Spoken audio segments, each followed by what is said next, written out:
From the top rope and the Great American Bash, I bid you all good evening, morning, afternoon, wherever you may be in this great land of ours or around the world. Welcome to the $55 million studio on the Pro Wrestle Machine. Whether you're a longtime fan reliving these monumental events or a newcomer eager to understand wrestling's rich history, you're in the right place. This episode is packed with insights, opinions, and a few surprises along the way. Let's get into this issue. Through the use of the Pro Wrestle Machine. August 9, 1999 Wrestling Observer Newsletter, WWF Goes Public, Hall of Fame Candidate Preview, tons more. By Dave Meltzer.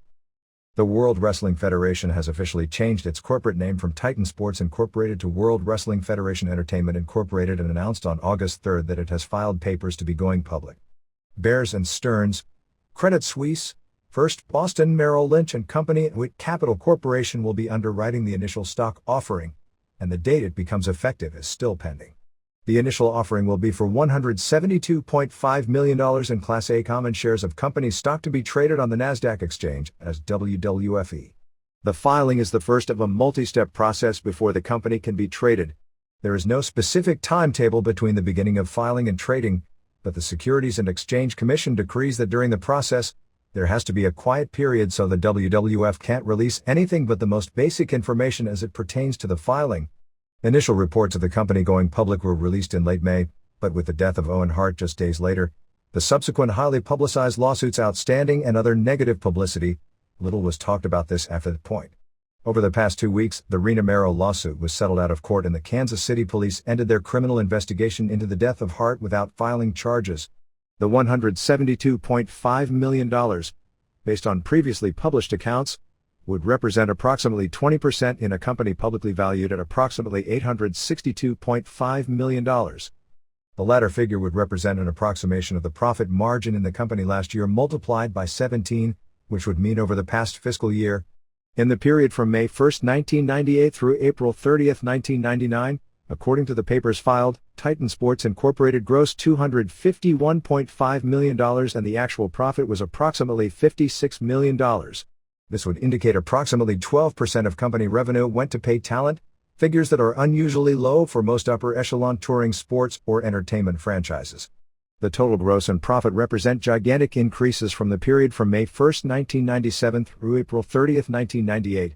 When the company grossed $126.2 million and ended the year with an $8.5 million profit, which up until this year was the most profitable year in the history of the company even though they had a few years in the 80s that actually grossed more revenue. Its last money-losing fiscal year was 1995 to 1996 when the company lost $4.4 million, with much of the original business turnaround tied to an increase in house show business with the ascent of Steve Austin and a huge increase in pay-per-view revenue from changing the formula from 5 big shows and 7 minor shows, which didn't do nearly as well even with a lower price tag, to 12 major shows, with the price increasing to $29.95 per monthly event and the popularity increasing at the same time as the buys increased greatly even with the price of secondary shows doubling over a few-year period. The huge income increase of the past year is largely due to a major increasing in licensing and in television advertising revenue to go along with increases in the traditional money-making aspects of a wrestling corporation. Company stock at this point is owned 100% by Vince McMahon. Currently McMahon's salary as CEO of the corporation is $250,000, but will be raised to $1 million as a base salary and another $1 million as a performance bonus after the company goes public. Linda McMahon, a president of the company, has a $190,000 salary which will be raised to $750,000 base salary and another $750,000 performance bonus when the company goes public.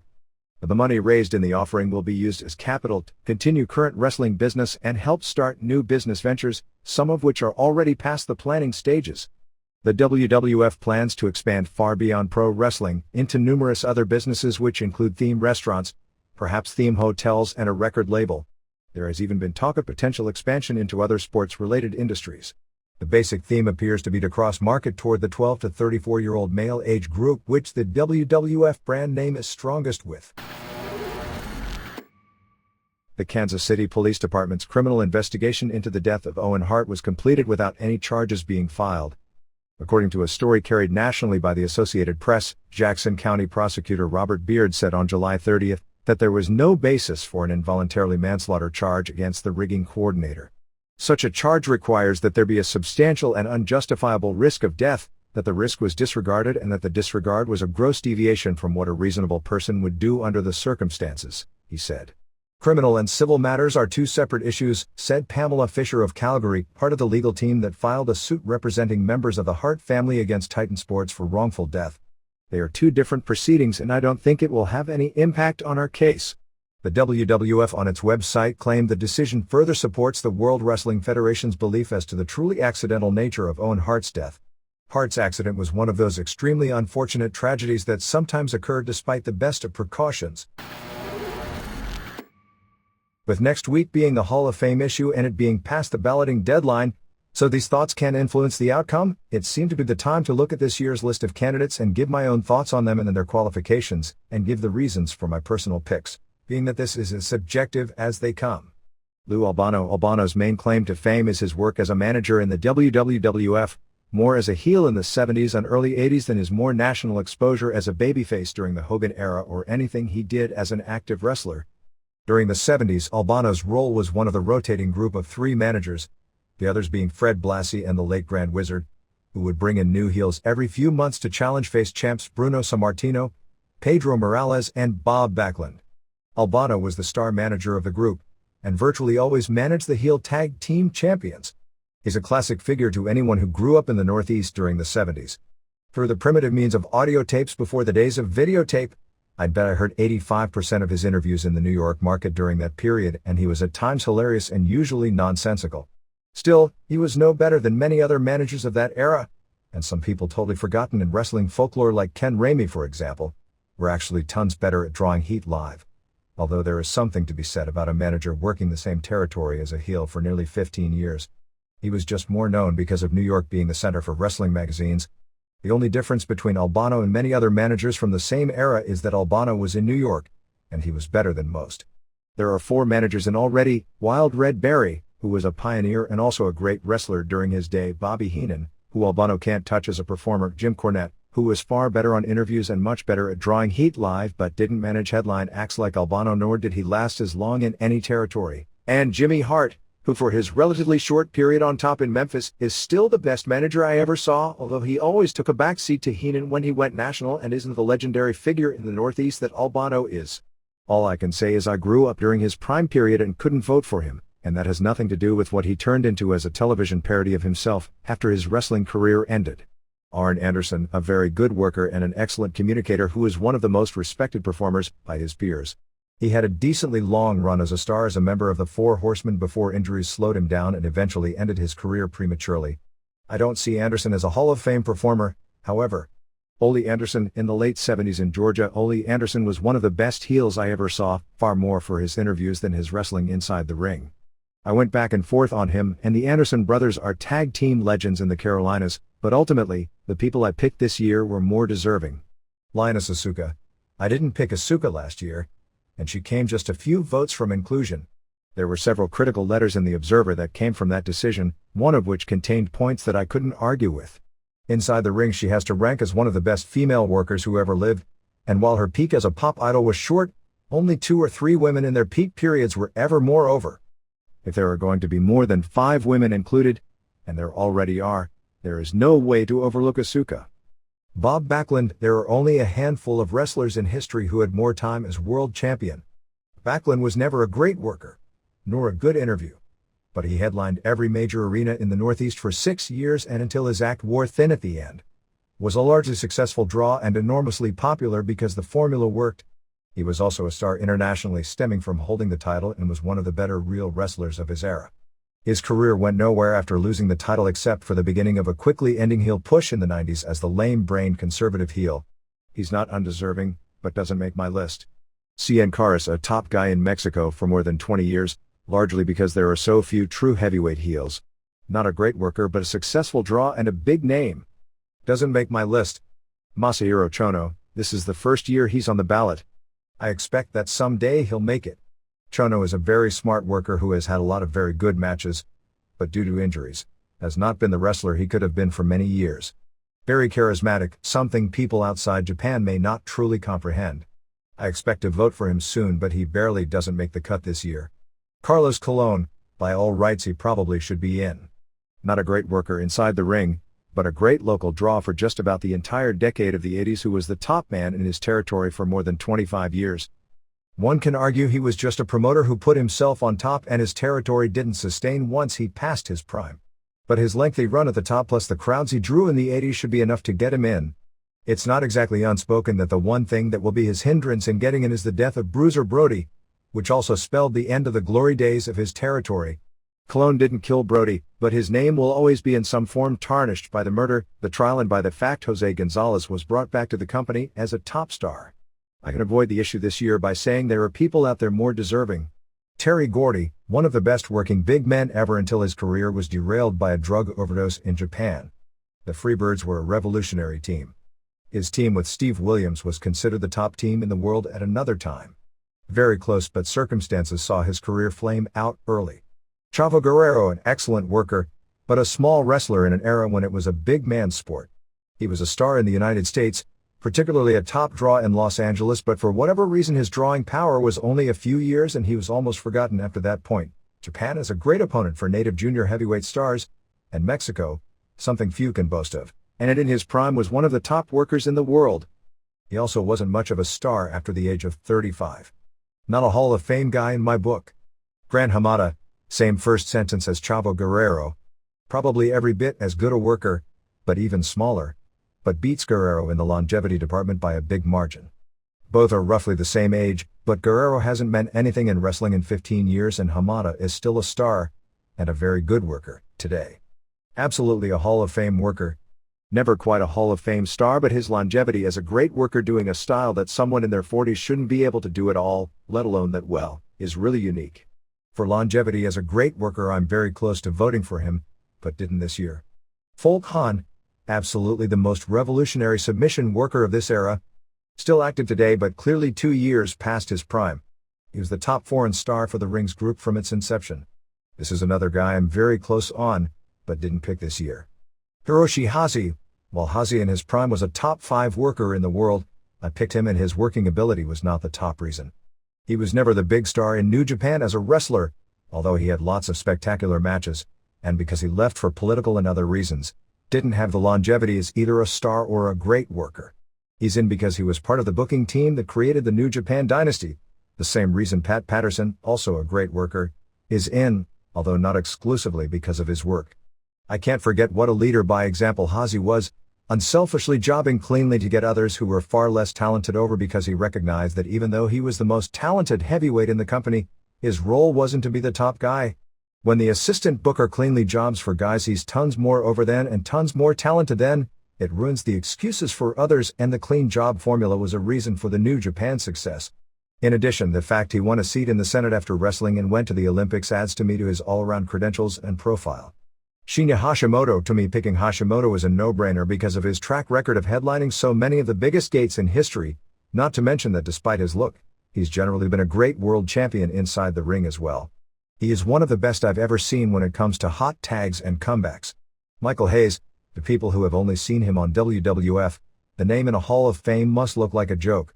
But the Michael Hayes in Georgia and later Texas of the early 80s was a revolutionary force in this business as part of the Freebirds. He was a better heel at the same time than the more publicized Roddy Piper, but in his prime was doing the wrong style and in the wrong place for the national spotlight. Dallas Wrestling 1983 to 1985 was one of the hottest territorial wrestling I ever saw, and Hayes was a huge part of it. A top-notch interviewer and one of the most charismatic performers of his time. But I also remember Hayes and Jimmy Garvin as a tag team. Ultimately, I didn't vote for him based on longevity. Curtis Aokiya, his peak was before my time, although I did see him wrestle in Hawaii and on tapes from Japan from the 70s. I know his reputation as an incredible interview, although he was terrible in later stints as a manager as the Wizard in the WWF and as Kevin Sullivan's master a few years back in WCW.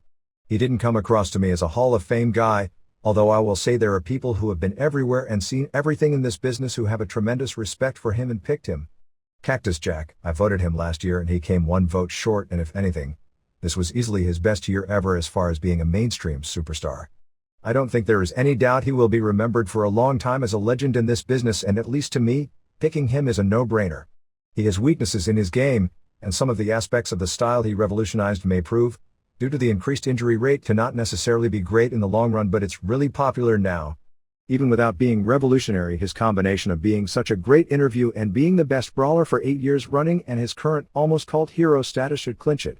Conan, a great draw in Mexico, along with and got over without much in the way of help in WCW, although nobody would confuse him with a Hall of Fame performer based on anything done in the US. His claim to fame is his drawing power in Mexico, which was substantial, and his help in booking AAA that got over a new style in Mexico and so many new stars. And he was the booking bridge, so to speak, in exposing the Mexican style of wrestling into the United States in the modern era. In the 70s, virtually all the major names in Mexico occasionally worked Southern California and Texas, but by the 80s, it was almost like the Berlin Wall between the two styles of cultures of wrestling. Not a Hall of Fame worker by any means. There were better candidates this year. Jushin Liger, a no-brainer. Probably the best all-around junior heavyweight performer in wrestling history. The best in-ring performer in the business for several years, and even after adjusting his style due to injuries still has been top 10 in consistent match performance for 10 years running, and he's largely done a good job as booker as well. Of all the candidates eligible, to me, he's the easiest and most obvious pick. He's like the Hank Aaron or the Willie Mays of this year's balloting. Lismark, one of the original revolutionary high flyers and a genuine legend. This is a close call. He's not the over-the-top easy pick like a Pero Aguayo. But he's got amazing longevity, even more impressive since he was a high flyer, still doing the majestic planches he popularized after a heart scare and honing in on his 50th birthday. He's been a main eventer for decades and has held numerous major championships. Definitely someone to be considered, but I thought others this year were more deserving. Wahoo McDaniel. McDaniel was a main eventer just about everywhere he appeared, largely due to it being a different era, and he got his first push based on the combination of the Indian gimmick and football stardom, and that established his wrestling name for the next 2 decades. I'd rate him with Dick Murdoch, although Murdoch was a better worker and a bigger worldwide star, but McDaniel was a bigger star nationally. These guys are very close. Shawn Michaels, I picked him but not without reservation. For talent, absolutely, and ultimately that is the deciding factor. He may have been the most talented wrestler of our era.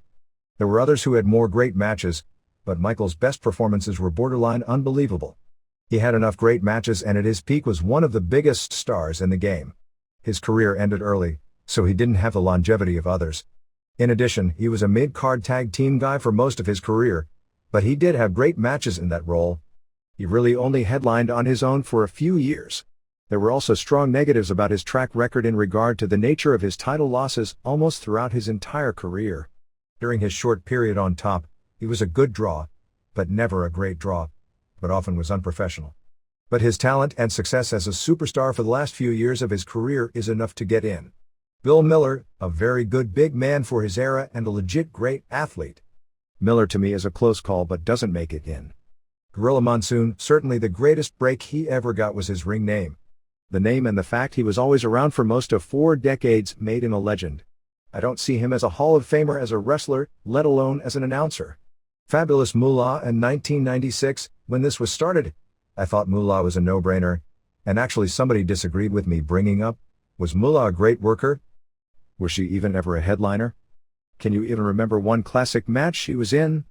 Certainly, while she was around forever as a gimmick attraction and held the women's title belt she controlled for 2 lifetimes, that in reality that doesn't make her any more qualified than Sky Low, and certainly if Dick Murdoch isn't in, Moolah shouldn't go in ahead of him. Anyway, many people disagree with this one, some vehemently, but the arguments for her to me wind up as flawed as my arguments originally for her. The arguments against her to me when they were brought up were a lot stronger. Rusher Kimura was around forever as a mid-card gimmick wrestler, and his name recognition in Japan is far bigger than Moolah's in the United States, and in his prime he was a legit headliner, who drew big money, at least against Antonio Inoki, and you don't see people arguing for his inclusion. And even if one is to consider her a borderline candidate, it would be insulting to pick Moolah ahead of Asuka or Bull Nakano, considering the kind of matches they've had and the stardom they achieved in comparison. Pedro Morales, he was a big star in the 60s, and his strongest qualification was his WWF title run in the early 70s where he sold out Madison Square Garden for 3 straight years. But his career, aside from a return as a past his prime IC champion in the early 80s, largely went nowhere after his WWF title period. But he was one of the 3 or 4 biggest stars in wrestling for a few years.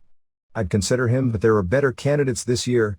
Dick Murdoch, an excellent performer when he wanted to be. A true international star. I don't know why, but I guess he's always been considered the guy right on the bubble, more than anyone else, and this isn't the year for guys on the bubble. Keiji Muto this year solidified him for me. He's headlined some of the biggest shows in history. He was the top star for one of the hottest companies in history. He's one of the best workers of his era, a 255-pound man with the agility of a junior heavyweight. Even with bad knees, has had good longevity on top and many historical matches and feuds. Absolutely in without question. Bull Nakano. Originally the name Bull Nakano in my mind wasn't a top 10 pick this year. But after giving it more thought and remembering her career, her matches, and her gimmick, I became almost stronger in the belief she belonged than all but 3 or 4 candidates this year. A fantastic gimmick. She has to be one of the 5 or so greatest female workers who ever lived. Really an unbelievable worker considering her size. She was the top star in her promotion for many years. She was long past her prime when working in the US, and even then, working with Medusa, who was not a great worker. She almost every night had the best match on the card while in the WWF. Where she loses out is her stardom was between the hot eras. She was a young star on the rise, but already a main eventer as a teenager during the Crush Gals era. She was the veteran holding on to the top during the Hokuto era, but her best work was in between. Masa Saito, another Dick Murdoch.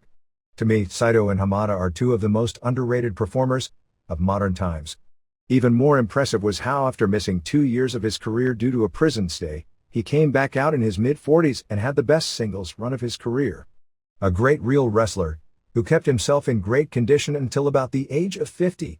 Still, he's missing the superstar legend status that goes with a Hall of Famer, but definitely close. Seiji Sakaguchi, a very big star in Japan who was later president of New Japan during its big promotional run. Although he main evented most of his career as Antonio Inoki's tag team partner, he was really a headliner because he was very large for a Japanese man of his time and had a strong judo background. But unlike Baba, he was not a legend. His bigger qualifications may have been behind the scenes when it comes to getting and keeping TV deals, but he doesn't make my list.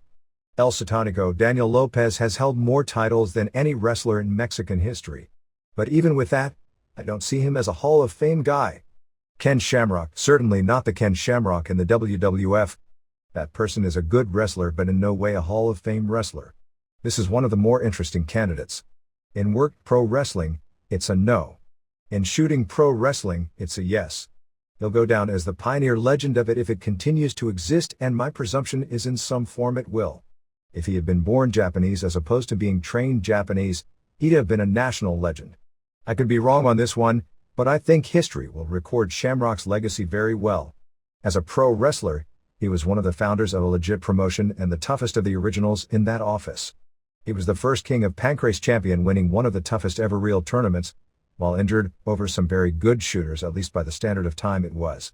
He trained some of the best fighters around, and you have to give credit to someone as a pro wrestler who was one of the founders of the first group that did pro wrestling as sport, as being someone who was a pioneer at something different.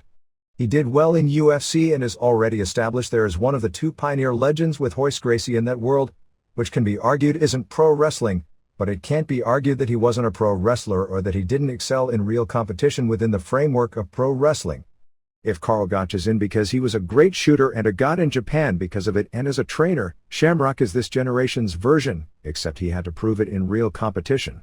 Fighters in the future will be more well-rounded, but just like the workers of today can do things the guys in the 50s can't, and the NFL and NBA players of today just on size and athletic ability generally outdistance the pioneers of their sport, you can't discount the impact of the legacy of the original pioneers.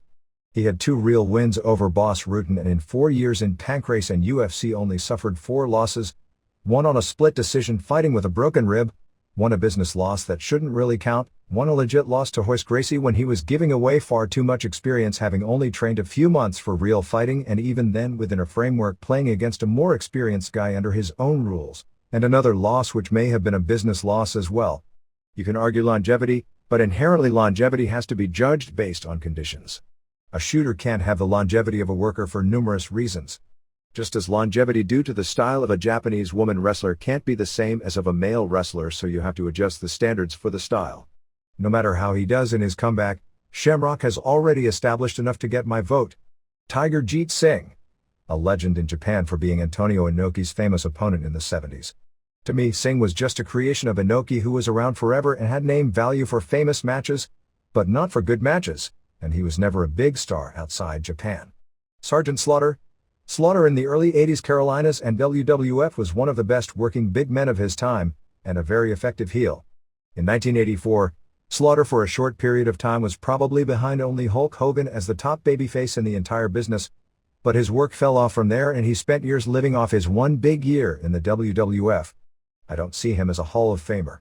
Jimmy Snuka, I voted him last year and may next year, but the numbers game catches up this year.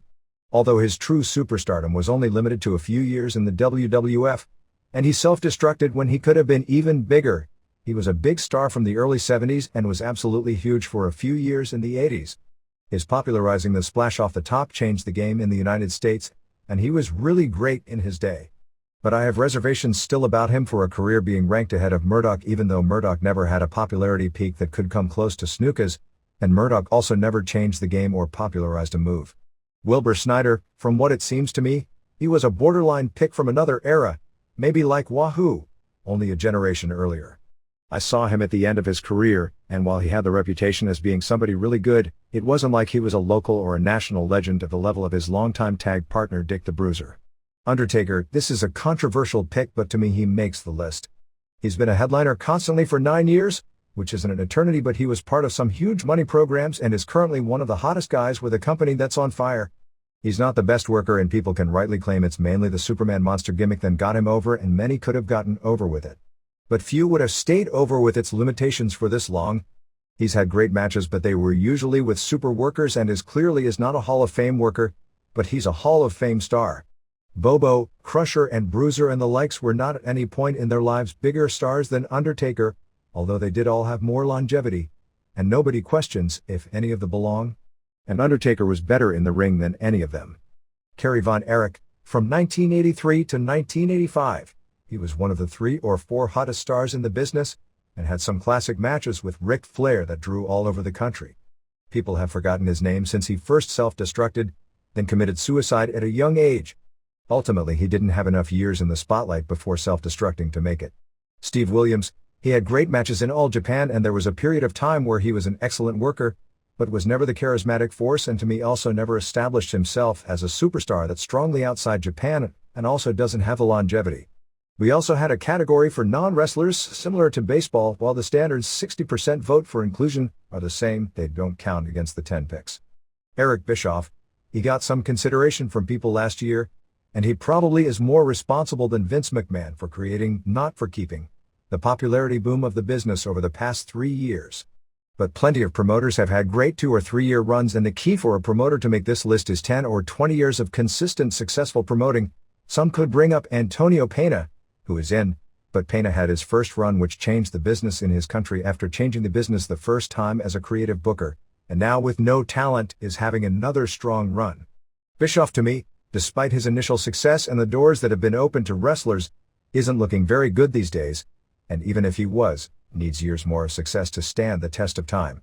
Jim Ross, there are only 4 announcers thus far in the Hall: Dick Lane from Los Angeles, Lance Russell from Memphis, Gordon Soley from Florida, and Jimmy Lennon, a Los Angeles ring announcer.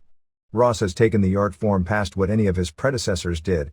He is clearly the best announcer of his era, and if there were any doubts about him 1 year ago, they have to be erased, and that's not considering the physical handicap he's had to twice overcome to return to and maintain his spot as the best. An easy pick. Next week we'll have the results of the voting. The World Wrestling Federation will be canceling its Super Astros television show and disbanding its division in approximately 1 month. The final Super Astros tapings will be taking place this coming week at 2 of the 3 sets of tapings in Detroit, Chicago and Milwaukee on August 8th to August 10th respectively. The cancellation was largely based on the addition of the SmackDown show to the workload, and the fact Super Astros had been a money-losing division. Univision had been paying Titan Sports approximately $17,000 per week for the tapings, which didn't even pay for the talent budget to the wrestlers under contract, let alone production costs. Vince McMahon had attempted to renegotiate the deal months back, to get the show increased to 1 hour and in exchange, get the compensation increased to $50,000 per week, but was turned down. The Super Astros show was talked about months before it started as a potential high priority due to the belief in the impending power of the Latino market, which has caused many business to diversify and market directly toward But long before it ever debuted, things changed and it was positioned in a manner that indicated no strong commitment, and came across too much like a WCW Saturday night show except with all ethnic workers. There were simple week-to-week angles such as run-ins leading to matches the next week, but no long-term storylines or any real character development, and the star-making machine didn't work here. The angles that were used were often silly, like sight gags, Max Mini having a crush on host Maria Felipe, whose photos have been moved from the Super Astros website to the main website, which may indicate an attempt to keep her and use her for a mainstream character, or cheerleading for Giant Silva. The show's ratings look good on paper for a wrestling show, but Univision does such strong numbers in the Latino market that the numbers were actually less than what the network had been doing in the time slot in most markets. In some markets, Chicago in particular, the show was a tremendous success early, but it never clicked in Los Angeles, with its expectations of what Lucha Libre is rather than being impressed by an American C-team show featuring some famous lucha names. The upside for Univision is that the show drew younger Latinos than the network traditionally draws and generally loses to English-language stations. The writing had been on the wall for some time when WWF didn't renew the contract of Armando Fernandez, Tarzan Boy in EMLL, who was originally to be groomed as the top star in the promotion. In addition, they had stopped bringing in El Hijo del Santo and Negro Casas to the tapings in recent months. Since the tapings were done as part of regular WWF tapings and there was no promotion of the characters to the English audience or any crossover promotion whatsoever to attempt to digest the angles for non-Latino fans, the fans for the most part didn't get into the matches live or know any of the characters. The work rate was at times good, but the style clashed between the Puerto Rican and Mexican contingents, which makes for great heat at Arena Mexico due to nationalistic pride or xenophobia, even if the matches aren't great. Lucha meant nothing in St. Louis. Overall, the necessary ingredient of a good wrestling promotion, the emotion in the product, really wasn't there. Although it's a different culture and thus not viewed the same way Univision is actually when it comes to drawing power, is one of the highest rated networks in the country and ahead of UPN in viewership. But the UPN deal has much more of an upside to it, as the network is almost banking its future on WWF being able to bring viewers not only to its Thursday night show but make those viewers routinely sample UPN programming. With the dropping of the division, Juan Rivera, Savio Vega, who has been working as an announcer and referee on the show since he still doesn't have medical clearance to return to the ring, won't be having his contract renewed. He's expected to work Puerto Rico for Victor Quiñones' new promotion in the office and eventually in the ring as well. Quiñones, who has several years left on his contract as a foreign liaison for the WWF, will be retained, and his new IWA Puerto Rico office is expected to be used as something of a farm system for WWF developmental talent, similar to Memphis.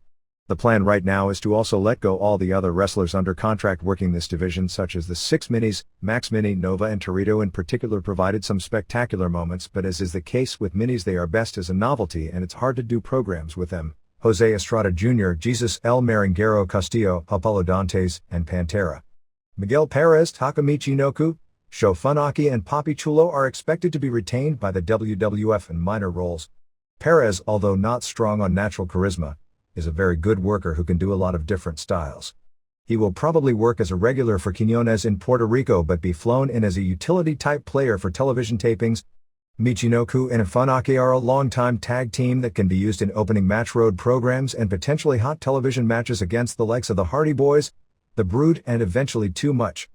Papi Chulo and Funaki had a spectacular television match on Heat which aired on August 1st against the Hardy Boys.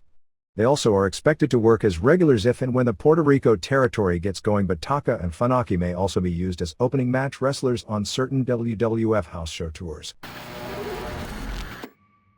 The WWF is also in the process of making 3 more roster additions: ECW's tag team of the Dudley Boys and Stevie Richards.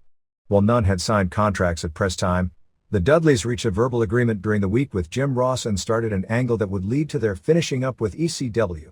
Richards, who has been working independently for the past several months, had been talked with and considered for a spot in WWF, including considered as part of DX, for some time, but the major holdup had been the condition of his once broken neck. Richards, real name Mike Manna, was examined this past week and received medical clearance which is expected to pave the way for his signing. It has been said that Vince Russo has been interested in using the Dudleys for several months, and there were preliminary discussions at that time, but the discussions grew into what could be called serious contract discussions over the past month. The WWF had been keeping Paul Heyman informed of the negotiations and tried to work out their leaving in an amicable manner, which no doubt explains the surprise tag title switch, the July 18th pay-per-view show in Dayton, Ohio, where the Dudleys lost to Spike Dudley and Balls Mahoney. In addition, a rematch with the same result aired on the ECW television show this past week, which was taped over last weekend in New Orleans. However, in the show, in which voiceovers and final production take place early in the week, the commentary after the match by Joey Styles was intended to keep the Dudleys strong, indicating Heyman at least early in the week was of the impression he'd have the team for at least a few weeks longer. Preliminary indications are that an angle shot on July 31st at the ECW arena, which resulted in them being turned babyface, including a worked argument with Heyman, would end with a final angle on August 26th in Queens, New York that may air on the third TNN show, which would be their last night with the promotion. The Dudleys had been earning $600 apiece per show with ECW, and did go to Heyman after getting the WWF offer to see if he could give them a raise and stay, and didn't offer a raise, which is said to have surprised them, and suggested they take the offer. Joel Gertner, who they did a split-up angle with at the ECW arena on July 31st, is not part of the deal, and will remain with ECW, possibly as a color commentator for the TNN show. It's not clear what will happen to Lou D'Angeli, who played Sign Guy Dudley.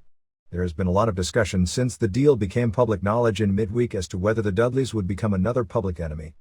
A few years back, through Heyman's careful booking, many people, including many in the decision-making process in both major companies, saw Public Enemy as ECW's key act and a major league addition. Both WWF and WCW were after them, with WCW making the bigger offer. But without being protected in bloody gimmick matches against great workers and with a lot of objects being used, Public Enemy was exposed, and eventually hardly ever used, and their contracts were allowed to expire. WWF even tried with them, but that was short-lived, before WCW took them back because the company was simply looking to add bodies for a meaningless hardcore division that eats bodies up. The Dudleys in WWF are something of a question. Bubba can work the mic. Whether he'll have to change his interview style, or if WWF is bringing him in specifically because his interview style delivers the seething fan hatred kind of heat that the WWF lacks being under the entertainment umbrella, and they are looking for controversy, is unknown, but it was hinted to me to be the former. In the ring, the Dudleys are not at this point the level of workers as most of those in the WWF's tag team division, but they have the willingness to take great punishment and do stunts. Bubba's best work is usually with Spike Dudley, Matt Hyson, where he can play a big bully character who gets the little guy over by knowing how and when to sell for him. But in ECW, Bubba can play big bully because the wrestlers are much smaller. In WWF, even in the tag division filled with deceptively tall wrestlers like Edge and Bradshaw, Bubba will be a fairly short in comparison chubby guy in a land of many giants. The Dudleys, with their 6 ECW tag team title wins, had been in the ring the main focus of the tag team division in ECW, but it was also clear their spot as the top heel tag team was going to be taken by Just Incredible and Lance Storm. The feud between the two had been hinted at for weeks on television, and is barely getting touched. Bubba Ray, real name Mark LaMonica, doubled as being one of ECW's major house show promoters, and most recently caused a lot of controversy for his lengthy interview on the most recent pay-per-view show prior to losing the title, which no doubt put shockwaves into every television executive watching the product with not only obscenities but racial remarks. Paul Heyman categorized the departure as saying that he hated to lose Devon Hughes, but that the team wasn't going to break up and he had no choice but to lose Bubba. According to an article in the July 29 Calgary Sun, New York State Senator Guy Villela has opened an investigation into the pro wrestling industry with the possibility of attempting to enact legislation to make it a restricted adult event.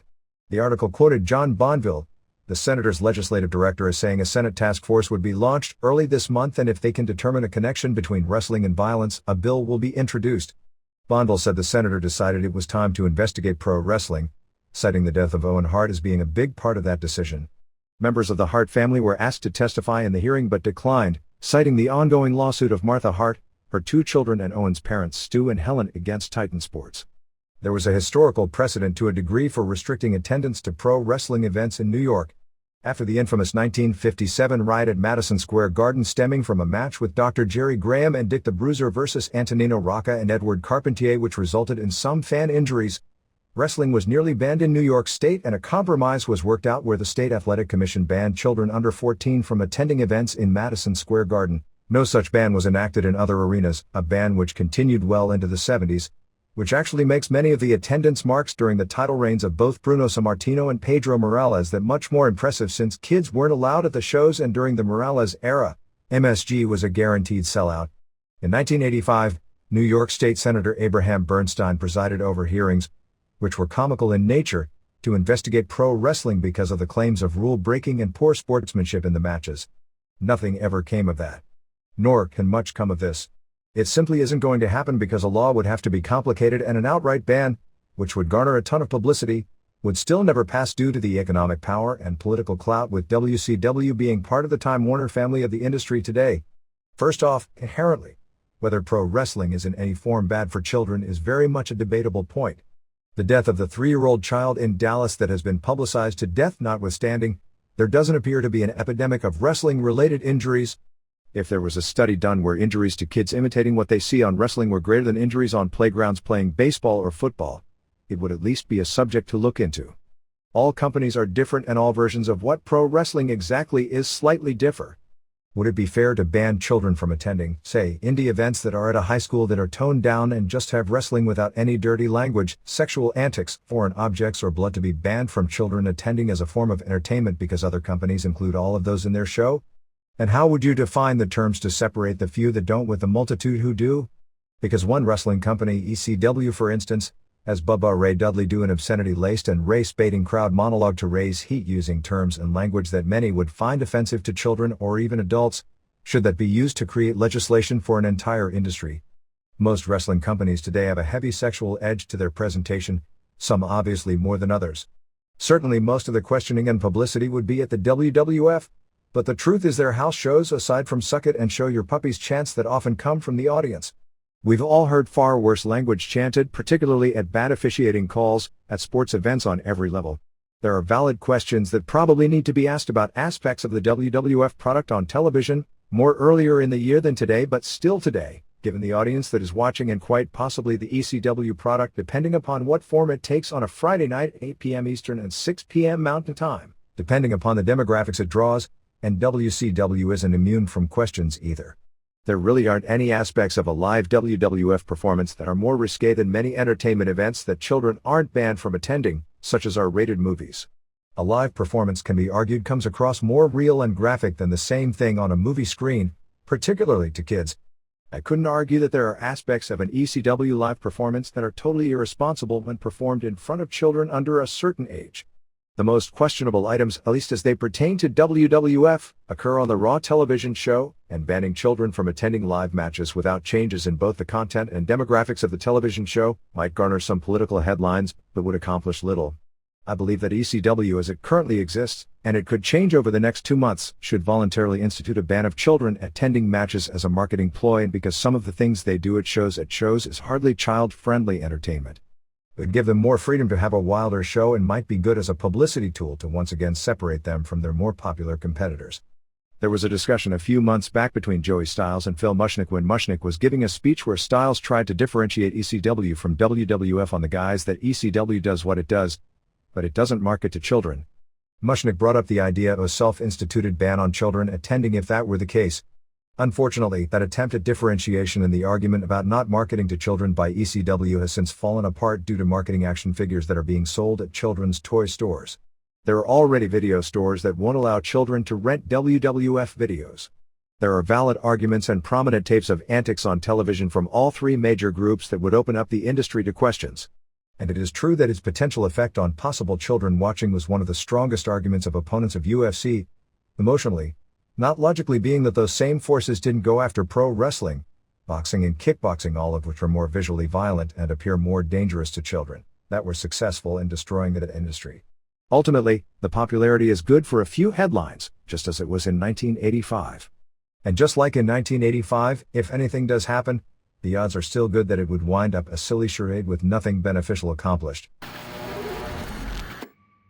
The main story regarding the August 2nd ratings are that the biggest Monday Night Grudge match was not involving Steve Austin, Rock, Goldberg or Hogan, but was between golfers David Duval and Tiger Woods in a made-for-TV primetime showdown on ABC.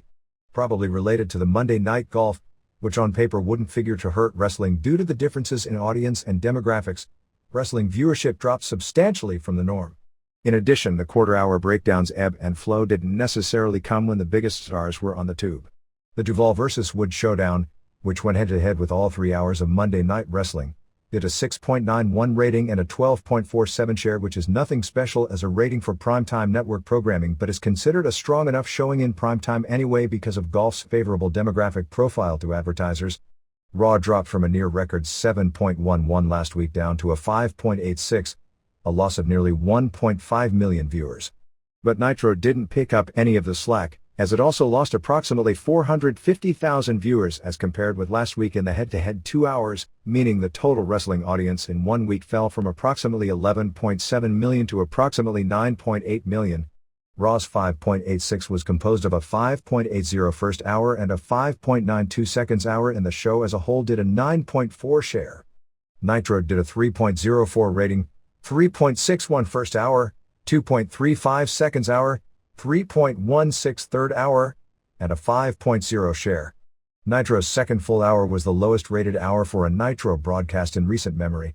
Over the head-to-head 2 hours and 4 minutes, Raw still more than doubled Nitro, doing a 5.85 rating to Nitro's 2.77. Raw's star quarter hour was a 6.70 for a combination of the conclusion of the in-ring interview confrontation with Rock, Mr. Ass in China, and the IC title change with D'Lo Brown beating Jeff Jarrett. Even more significantly, and more surprising, is the next quarter hour, featuring an Austin interview and angle where he was jumped by Undertaker and Big Show, fell to a 5.58. WCW did pick up the majority of that audience turnaround, going from a 2.55 for the finish of Saturn vs. Hennig and beginning of Page vs. Benoit to a 3.35 for the finish of Page vs. Benoit and the beginning of the Rodman Savage angle, which carried over into the next quarter where it did a 3.28. Which included Vampiro vs. Eddie Guerrero, which still lost by 2 points at 5.28 for Bossman vs. Viscera, and Test vs. Rodney. In the main event battle, it's hard to exactly ascertain it for a number of reasons. The final quarter hour, which saw Hogan come out for commentary, and the first few minutes of Sting and Goldberg vs. Vicious and Rick Steiner, drew only a 2.92 rating as compared to a 6.04 for Test vs. Rodney and Blackman vs. Venus, numbers that have to rank as a terrible embarrassment for WCW, which spent the show billing a double main of the tag match plus a Hogan vs. Nash title match. Then at the last minute, when Hogan came out giving word that Nash had chickened out and there would be no title match that had been pushed for most of the show. However, in the overrun, WCW's tag main event improved all the way to a 4.04, while WWF's Austin vs. Undertaker non-match with all the run-ins did 2 minutes longer unopposed at 6.16, so its real number would be probably in the high fives. Raw doubled Nitro overall in 5 of 8 quarters. Nitro's second hour was a total disaster, as they broke the Megadeth rating record by doing 1.98 and 2.07 quarters for Douglas and Malenko vs. Flynn and Morris. The other weekend numbers for the WWF saw Livewire do a 1.9, Superstars did a 1.7 and Heat did a 4.13. Shawn Michaels' appearance on Pac Blue meant 0 for the ratings even without a pro wrestling pay-per-view event as competition, as the show did the same 2.2 it averages, and the same 2.2 that G vs. E and La Femme Nikita did. WCW Saturday Night on July 31st did a 1.7 rating, which is up from last week but still below what All Afternoon, Movies, Ladybugs and Stand By Me and the Braves vs. Phillies, and evening programming on the station did. The taped Thunder on July 29th did a 2.78 rating, which is in line with what the show has been doing of late. Japanese television rundown. Note: due to the erratic delivery of tapes in recent weeks to our local video store, we've only been able to get spotty coverage of the recent All Japan and New Japan shows. We will eventually, through secondary sources, see all the shows and catch up in upcoming weeks. July 4th, All Japan. 1. Toshiaki Kawada and Akira Taue beat Mitsuharu Misawa and Masahito Kakihara in 11:26. About half the match aired, and it mainly focused on Misawa vs. Kawada to build up their Budokan Hall main event. It was really sad watching it, in some ways almost reminiscent of seeing Hogan vs. Savage today, in that the heat is gone. Maybe worse because these guys are still really good and work hard, but the sameness is really catching up. Misawa and Kawada beat the hell out of each other, including the ringing slap to the ear by Kawada sold by Misawa as eardrum breaking, but they had to kill each other to even get minor reaction. Kakihara was very good in his role, but Taue looked bad. Taue pinned Kakihara with a Nadawa off the middle rope pretty well out of nowhere because the crowd didn't see it as a finish. 2 3/4 stars. 2. Yoshihiro Takayama and Takao Omori beat Kenta Kobashi and Kentaro Shiga in 8:45. This on the other hand had real good heat as most of the match saw Takayama and Omori work over Kobashi's nose and the crowd got into it. Finally Kobashi hot tagged out to Shiga, who did a great comeback until getting hit with Omori's axe bomber. 2 3/4 stars. 3. Vader pinned Jinsei Shinzaki in 12:18 with a power bomb. The last few minutes aired and it was okay, but nothing more. 2 stars. July 6th Pancrase. 1. Sanae Kikuta won a unanimous decision over Takafumi Ito after 10 minutes regulation and a 3 minutes overtime. Kikuta dominated most of regulation, including several instances where he mounted Ito and gave him a barrage of head slaps. At one point Kikuta got a yellow card for an accidental knee to the groin. Kikuta again got the mount and dominated the rest of regulation. It was ruled a draw and sent into overtime. I couldn't understand that decision since Kikuta was so dominant even though he didn't score any points. Frequently the yellow card call means a lost point in Pancrase, although it didn't for whatever reason this time, and under that standard, maybe Ito should have won 1-0. But they decided the low blow wasn't flagrant. In the overtime, Kikuta got the mount and pounded some more, tried for a choke and also a shoulder lock just as time was running out and got the decision. There were a lot of good exchanges standing during the match. Real good Pancrase style match. 2. Jason DeLucia won a majority decision over Chris Lytle after 10 minutes. It was mostly on the ground, but Lytle did a good job staying with his more experienced foe. He got his back and got a mount early on. DeLucia came back in the second half, getting Lytle's back and working hard for a knee bar but couldn't finish it when time ran out. DeLucia deserved the decision, but this was a lot closer than the previous match. 3. Yuki Kondo knocked out Daisuke Watanabe with an open hand strike to the temple in 21 seconds.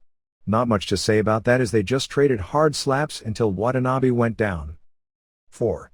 In a Valley Tudo rules match, Katsuomi Inagaki of Pancrase beat outsider Yasuaki Hiromatsu in 5:58 via referee stop. At one point Hiromatsu was considered as an opponent when UFC came to Japan in late 1997. He was bigger than Inagaki, but it was clear had nowhere near the skill or conditioning. They were on their feet for 5 minutes, with Inagaki scoring more, particularly with leg kicks, and Hiromatsu starting to tire.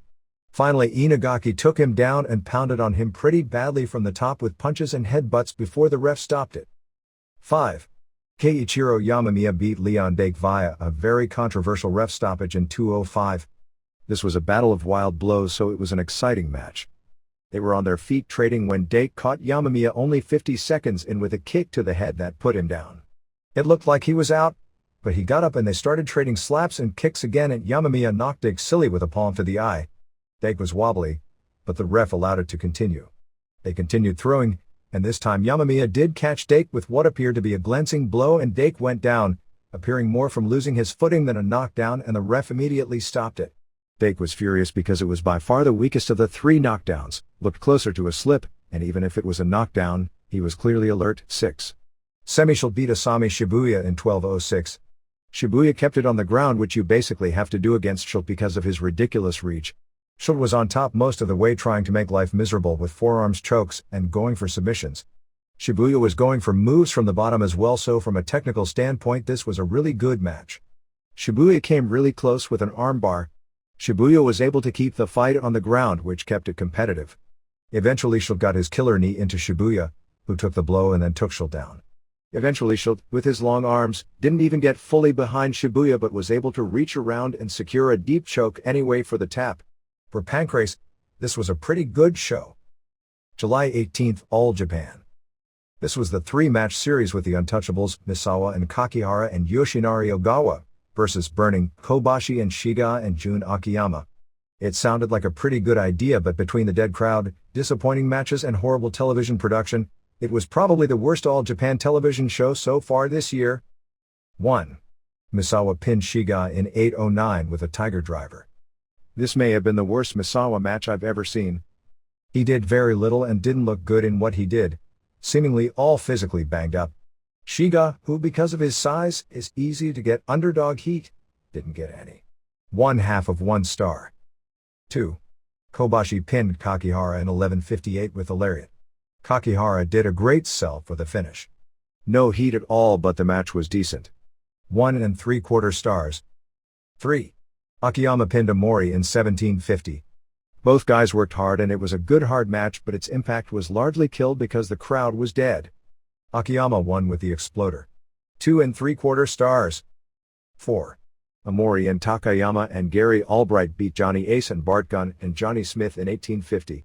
They only aired the last few minutes and the heat was good. Omori pinned Ace after the Axe Bomber in a surprise finish that made sense in beating Ace to set up Omori and Takayama as legit challengers for the tag titles. Mexico. The first Mr. Niebla vs. Shocker singles match drew about 8,000 fans to Arena Mexico on July 30th. First fall went 4:47 with Niebla getting destroyed and bleeding a ton, but coming back and winning with an armbar submission. Second fall went 5:27 with Niebla destroying Shocker on the ramp until Mr. Niebla from Naucalpan, IWRG, jumped on the original Niebla for the DQ. During the match, Shocker used a Stone Cold Stunner, which is never used in Mexico, and there was no crowd reaction to the spot, which I guess shows the Arena Mexico crowd doesn't watch WWF. They double-teamed the original, injuring his ankle when Shocker used a dragon screw picked up in Japan. He'll be out the next 2 weeks selling the attack, until a commissioner came out and ordered both versions of Niebla to sign a contract for August 20th at Arena Mexico for the first ever Mascara, Nombre y Equipo contra Mascara, Nombre y Equipo match in Mexican wrestling history. Translated, that means the loser of the match loses his mask, his name and his ring gear, just that he can't wear it anymore. I don't think that means he has to strip naked after losing. The semifinal saw El Sindicato de Mafia Syndicate, of Apollo Dantes and Los Hermanos Dinamita beating Los Boricuas, Pierroth Jr. and Ricky Santana and Fuerza Guerrera and Gran Marcus Jr., 3 of whom are Mexican, in 2 straight falls when Pierroth hit Dantes with a low blow for the DQ. Kurgan did a run-in to help the Mafia, which was apparently terrible as he walked in, and once he got there, he just stood there and didn't do anything. They also did an angle involving Christian Castro, who is something of a major star as a singer, who was at ringside cheering on El Hijo del Santo and Brazo de Plata and Negro Casas as they beat Bestia Salvaje and Scorpio Jr. and Zumbido in what the papers reported was the best match at Arena Mexico in several weeks. The July 30th issue of Box y Lucha, with the exception of the listing of the schedule, was devoted to the death of Cavernario Galindo.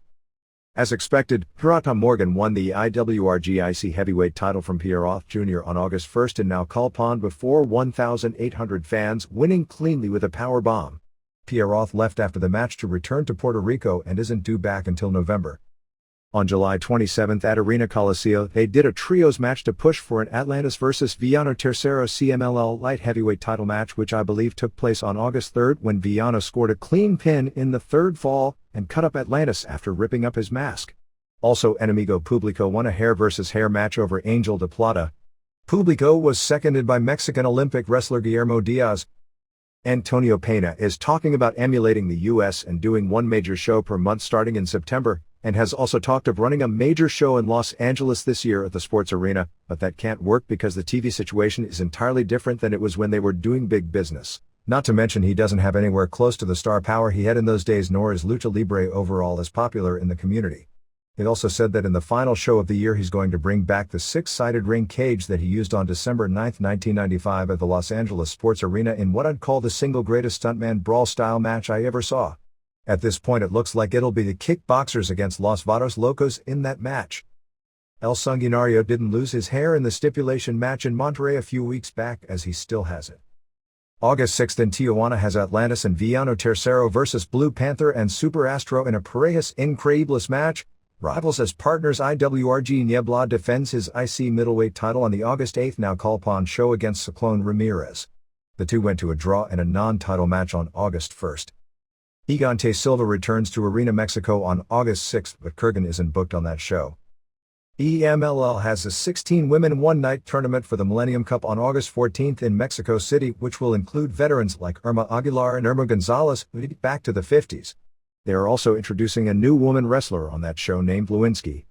Boy, are there 1,000 jokes you can come up for that one. All Japan. There has been virtually no news since there won't even be any shows until August 21st. The Mitsuharu Misawa vs. Toshiaki Kawada match didn't air on television until August 1st, as the previous week they instead aired the tag title change with Yoshihiro Takayama and Takao Mori winning the belts from Johnny Ace and Bart Gunn, now Mike Burton. It appears the next Triple Crown match will be Misawa vs. Vader on October 23rd at Budokan Hall for the anniversary show. Judging from television and everything, there are a lot of bad signs about the moment of truth, so to speak. They got through the first 5 months of the year on the momentum of the Baba death, that is to say, and through running Vader in first ever meetings with Misawa and Kenta Kobashi. Vader vs. Toshiaki Kawada, which headlines the September 4th Budokan show, is the last new major match for Vader, and Misawa has gone through in succession Vader, Kobashi and now Kawada, which one would think necessitates a title switch to Vader if that ends up being the match. Between the lack of crowd heat from Misawa and Kawada going at it at the series opener that aired on July 4th and the poor production values of more and more of the network shows, this company is looking less and less major league as compared with the American stuff on cable, New Japan and K1, and if there's any lesson that today's society should show is that the quality of the actual in-ring product is not nearly as important as the trappings and hype surrounding that product. TV ratings reflect this, as the July 11th show did a 2.6 rating and the July 18th show did a 2.7. New Japan. We know very little coming out of the negotiations this past week between WCW and New Japan. The best information we've received is that negotiations went well, but for some reason they want to work an angle for the press that negotiations are falling apart to create an interpromotional illusion. However, what went well means, I have no idea. Nobody has been able to confirm for me any of the rumors making the rounds other than a big WCW star, Goldberg, may appear on the October 11th Dome show. In Memphis, in passing, Hulk Hogan told Masa Saito that it's time to bring him to Japan to sell out a Tokyo Dome show, which has its irony since the Dome shows, headlined by Hogan in the past, all drew disappointingly and he never sold out a Dome show, although it's a totally new wrestling audience today and he hasn't been to Japan in years. New Japan has a press conference on August 6th to announce whatever it is, as they all returned from Japan and didn't say anything. From the magazines, it appears the Great Muta vs. Great Nita hype is overshadowing the G1 tournament. Nothing more has been announced for the August 28th show. They are doing an angle where Team 2000 has demanded 2,000 tickets to the Jingu Stadium show. These will be for a Team 2000 seating area and the specially designed Team 2000 tickets, with the idea that the tickets themselves will become collector's items. New Japan has an offer on the table for former UFC fighter Kimo, but at press time no deal has been finalized. Kimo was something of an attraction in Japan for a famous shoot win over Bam Bam Bigelow and a NHB win on a K1 show where he beat Patrick Smith up pretty good. He's also the only fighter to beat Kazushi Sakuraba in a shoot, although it was early in Sakuraba's career, his first true NHB match, and Sakuraba was giving away close to 60 pounds. Kimo hasn't fought in Japan since going to a boring 30-minute draw on a Tokyo Dome show against Dan Severn. WWF has expressed mild interest in him as well. July 10th TV show did a 1.5 rating and July 24th did a 2.1. Unlike All Japan, which has been running in its regular time slot, these ratings can be explained since the show has been airing from 2:30 to 3:30 a.m. this month. Other Japan notes. Baseball magazine Shaw, whose most profitable weekly magazine is Weekly Pro Wrestling, is reportedly up for sale for $25 million. The wrestling magazine is said to be the only profitable one in the company, and its weekly baseball magazine is said to be a big money loser. Rings announced the complete lineup for August 19th at Yokohama Bunka Gym, headlined by Kiyoshi Tamura vs. Yob Castell in what is now billed as a Rings World Heavyweight title match. Also a rematch with Gilbert Yvel vs. Tsuyoshi Kosaka, which, if it's a shoot, looks on paper to be a great match. Yvel is devastating on his feet, having beaten Kosaka on a blood stoppage after literally destroying him standing and knocked out Semishil in his last two fights. However, Kosaka was able to take Yvel down many times and get him in a bad position, but Yvel was ring-wise enough to keep himself near the ropes to avoid trouble and get stand-ups. Also Hiromitsu Kanehara vs. Wataru Sakata, Willie Peters vs. Masayuki Naruse, Ryuki Kamiyama vs. Yasuhito Namikawa, and Lee Hasdell against a newcomer called Faidu. FMW held a run-the-gauntlet type of trios tournament. Ending the tournament held the current for the titles on July 31st at Korakuen Hall before an announced sellout of 2,150. It started with the face team of Hayabusa, who will be changing his name back to his real name of Eiji Asaki later this month, and Masato Tanaka and Tetsuhiro Kuroda beating Super Leather and Armageddon 1 and 2 Samoans, and beating Jado and Yukihiro Kanemura and Mr. Ganasuke in 2055, leading to the finals against top point getters Koto Fuyuki and Koji Nakagawa and Gedo, which Fuyuki's team won when he pinned Hayabusa in 10:20, with a storyline being they were exhausted from the previous long match, giving them the World Entertainment Wrestling six-man titles. The lineup for August 25th at Sapporo Nakajima Sports Center, which will be Hayabusa's final match with the mask, is Hayabusa vs. Mr. Genosuke, Tanaka vs. Kanemura and Fuyuki, and Nakagawa and Gedo defending the six-man titles against Kuroda and Yoshinori Sasaki and Hisakatsu Oya. On August 23rd at Korakuen Hall they'll have two title matches with Kanemura defending the World Brass Knucks title against Hayabusa and Nakagawa and Gedo defending the World Entertainment Wrestling tag titles against Tanaka and Riki Fuji. There will be another show on August 20th at Korakuen Hall with Shoichi Arai, the president of FMW, against Fuji with Fuyuki as referee, and an independent world heavyweight title match with Genosuke defending against Tanaka plus Hayabusa and Kuroda, and Oya versus Kanemura and Nakagawa and Haido. Arai wrestled once previously last year when everyone was copying the Eric and Vince's owners trying to wrestle gimmick, including even Hisashi Shinma. I'm not exactly sure how Kanemura and Genosuke got their singles titles. Originally the World Brass Knucks and Independent World title had merged into a single title with two belts, and they made the announcement when announcing the new cards that they are no longer going to be defended separately, and somehow Kanemura and Genosuke had the belts. On August 27th in Asahikawa, which is the first big show after Sapporo, they announced a 10-man tag on top with Sasaki and Fuji and Oya and Kuroda and Izaki Hayabusa versus Haido and Jado and Kanemura and Genosuke and Fuyuki. Nakagawa and Gedo had retained the tag titles, beating Armageddon 1 and 2 on July 29 in Takamatsu.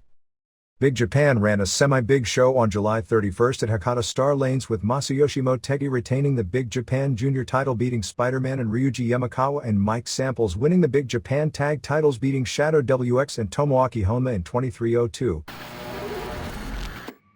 Here and there.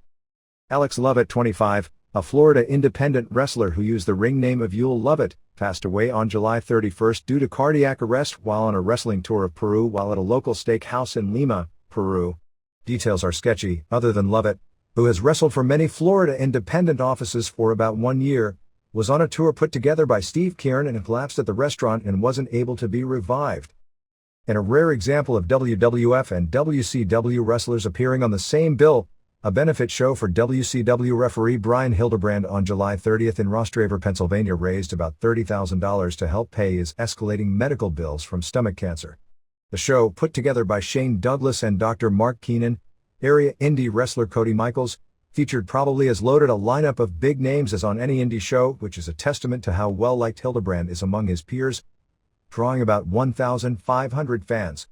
Among those who worked on the show include Hildebrand's original wrestling trainer, Dominic DiNucci, who wrestled at I believe the age of around 65 against area local Lord Zoltan, who I believe actually took Hildebrand to his first wrestling show, a three-way dance with Eddie Guerrero over Billy Kidman and Shark Boy, Public Enemy over the Southern Indie team of Death and Destruction, Roger Anderson and Bo James, Cody Michaels, with help of babyface manager Jim Cornette, beating Hugh Morris, who was managed by Alan Barry. What started off as a singles match with D'Lo Brown versus Al Snow with Mick Foley as referee, wound up as a double countout and restarted as a three-way with Foley putting the Sacco Claw on both guys and Hildebrand running into the ring to count the pin, followed by Chris Jericho beating Terry Taylor with a Lion Tamer, followed by Taylor giving Jericho a low blow after the match and telling him, "Welcome to the WWF," and finishing with Douglas and Chris Benoit and Dean Malenko over Chris Condito and Tracy Smothers and Tim Horner. Told it was a good show, with several of the wrestlers including Douglas Foley, Jericho and Bruno Sammartino doing tribute interviews regarding Hildebrand. It was way over 100 degrees with ridiculous humidity inside the building, so the wrestlers deserve even extra credit for not only donating their time and in many cases asking for a day off just in showing up, but even more for putting out a good effort across the board.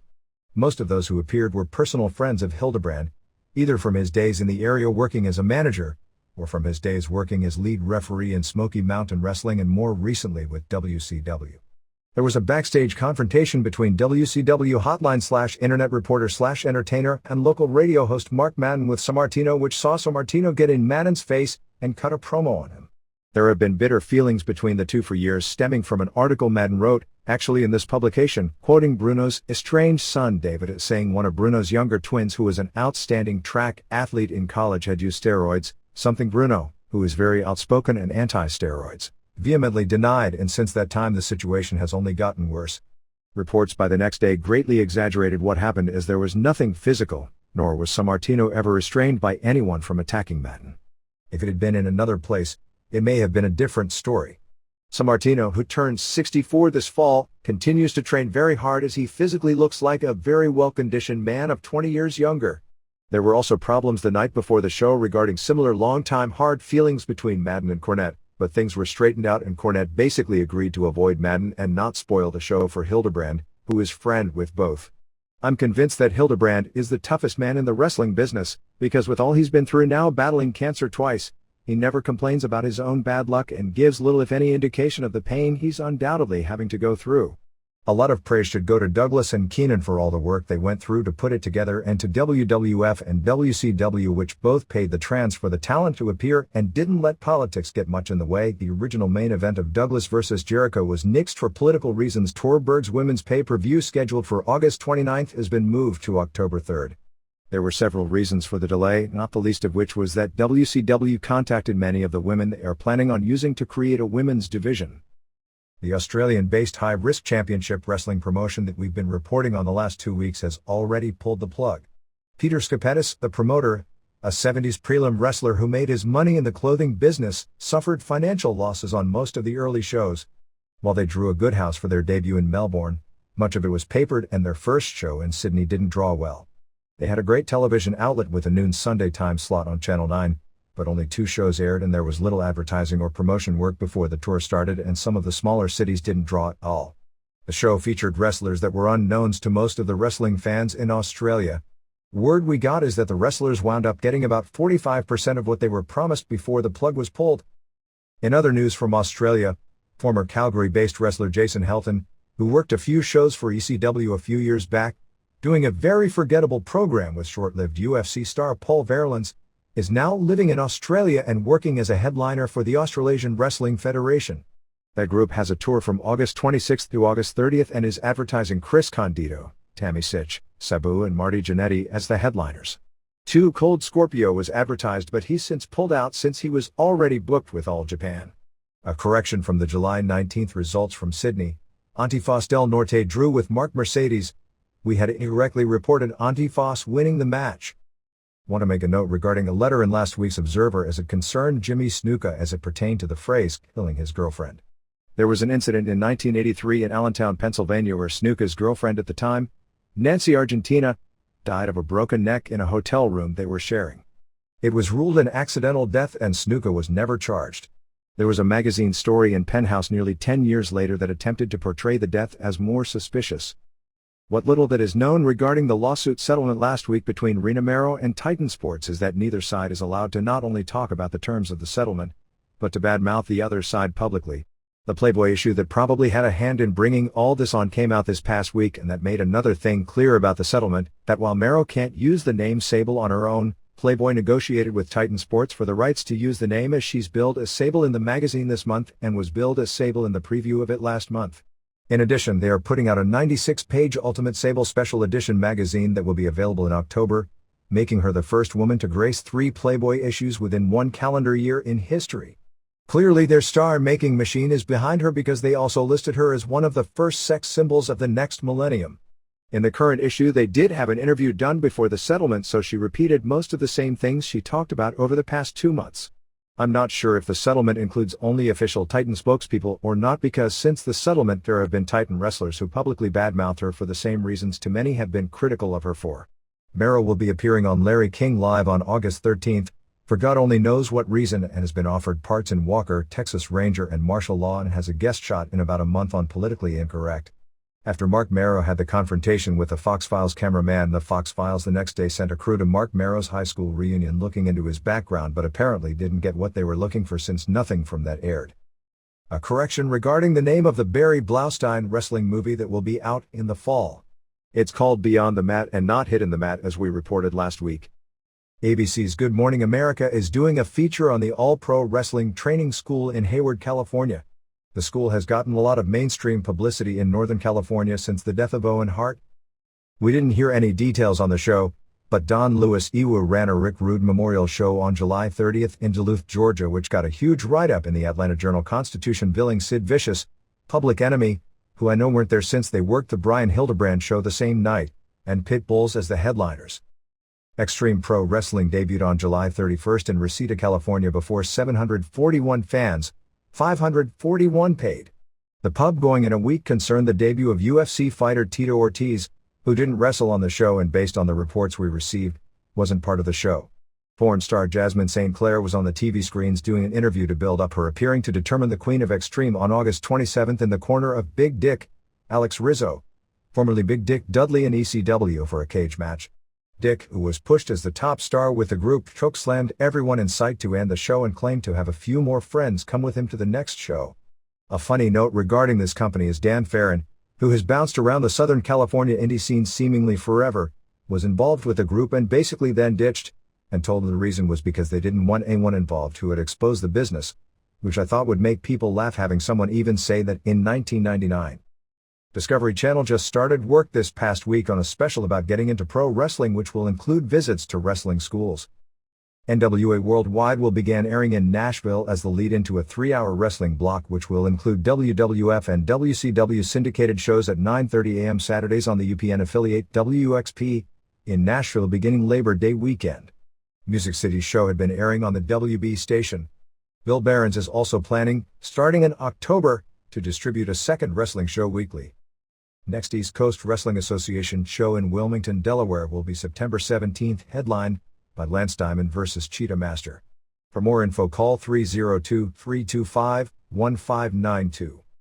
Reckless Youth is heading to England to work a show on September 12th for the Frontier Wrestling Alliance. In Memphis, the big angle is that there is a mystery man who has put a bounty up on Brandon Baxter, who I'm presuming will be revealed on August 8th as Jim Cornette, who starts next week as a regular for weekend work for PPW. Pennsylvania Championship Wrestling on August 14th at the Hamburg, Pennsylvania Fieldhouse will hold a King of PCW tournament plus a live appearance of Fred Blassie. Also on the show will be Michael Modest of APW and a feud from NWA Ohio Valley Championship Wrestling with Jason Lee vs. Trailer Park Trash. Global Pro Wrestling on August 21st in West Plains, Missouri has King Kong Bundy vs. One Man Gang, Greg Valentine vs. Doink the Clown, Matt Taylor, as the headliners. Virginia Championship Wrestling on August 14th in Yorktown, Virginia at the middle school has Cue Ball Carmichael vs. Buddy Landell on top. There is literally no end to the mainstream stories about wrestling. It used to be that a local promotion could sell out a 15,000-seat arena and get no publicity for it. Now a minor league promotion can get newspaper front page coverage and TV special features during sweeps.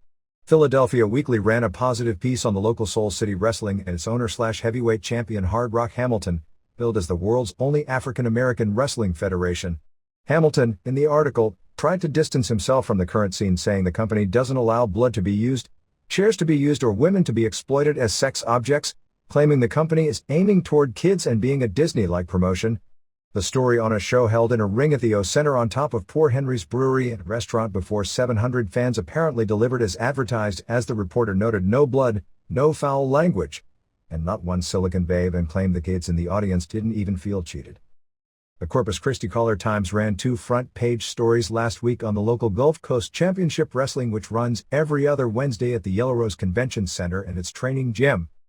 Entertainment Tonight announced a list of the 16 sexiest people on television, which is also this week's cover story in TV Guide. No wrestler personalities made the list, however the bod squad of Roller Jam, Stacy Blitch, the featured player with almost sable-sized implants, Jamie Conemack, who really isn't even all that pretty, and Cindy Zimmerman, were on the list. MMA. There is some sort of a contract dispute ongoing between Semaphore Entertainment Group CEO Bob Marowitz and UFC matchmaker John Peretti. At this point, there is no card listed for the September 24th pay-per-view, and when asked by Cal Cooper about the show, Peretti said that he's in the middle of a contract renegotiation with Semaphore Entertainment Group, and until it's settled he's not going to do any PR for the show. Pancrase held its annual Neo Blood tournament for the younger wrestlers with afternoon and evening shows on August 1st that both sold out Korakuen Hall. Ikuiza Minowa defeated Nobuigo Okada protege Minoru Toyonaga in the tournament finals in 2:58 with a choke. Toyonaga going to the finals, with wins over Daisuke Ishii and Genki Sudo, on his first pro card, both via decision, is interesting if only because he just lost on a rival rings show to their best newcomer, Yasuhiro Namikawa, on the June 24th show. Minowa beat newcomer Daiki Takase and Daisuke Watanabe to make it to the finals. The biggest news was that Kazushi Sakuraba was at the show in Toyonaga's corner and Masakatsu Funaki talked about having a match with him, which is something UFC Japan has talked about. However, Sakuraba has become the top underneath star for Pride, which would figure to be UFC Japan's main business rival in the Japanese NHB world. Watanabe took third place in the tournament, beating Sudo due to an eye cut. The biggest non-tournament match of the two shows saw COP champion Yuki Kondo win a non-title match over Jason Godse with an ankle lock in 5:18.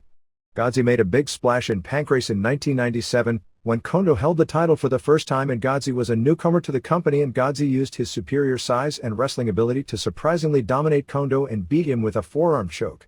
Pancrase has shows on September 4th in Sendai headlined by Semishield vs Katsuomi Inagaki and a pay-per-view show on September 18th headlined by Kondo defending against Kyuma Kunyoku, who beat Kondo in their last meeting via decision and who has gone the time limit with Kondo in all three of their previous matches. Dan Severn and Becky Levi will be promoting a show on September 18th at Country 2000 in Fort Smith, Arkansas, which will be a combination show as they'll promote an MMA show featuring both a series of amateur tournaments. The main event will be Severn against David Ferguson, who teaches at the Memphis Gracie Training Association. Plus, after the live show, they'll be airing a closed-circuit broadcast of the Felix Trinidad vs. Oscar de la Hoya fight. More details on behind the scenes of Gary Goodridge vs. Naoya Ogawa. Apparently it was at some point supposed to be a shoot. Certainly everyone was proclaiming that as the case publicly, although I had my doubts from the beginning and still can't imagine in hindsight that at any point it was really going to be, because of how much money was at stake should Goodridge win, particularly if it wasn't competitive. A little white before the match, Ogawa claimed a shoulder injury suffered in training and wanted to pull out of the show. Because the show's success was so dependent upon him, the agreement was that he'd appear but the match would be worked, and that forced the promoters to go to Goodridge with the $90,000 offer. This could mean even the promoters of the show originally thought they were getting a real match. It could also not mean that, and Ogawa's people read that Antonio Inoki manipulated it at crunch time. And now, publicly claiming both a shoulder and finger injuries suffered in the fight, Ogawa is going to be kept out of harm's way until the Tokyo Dome match on October 11th.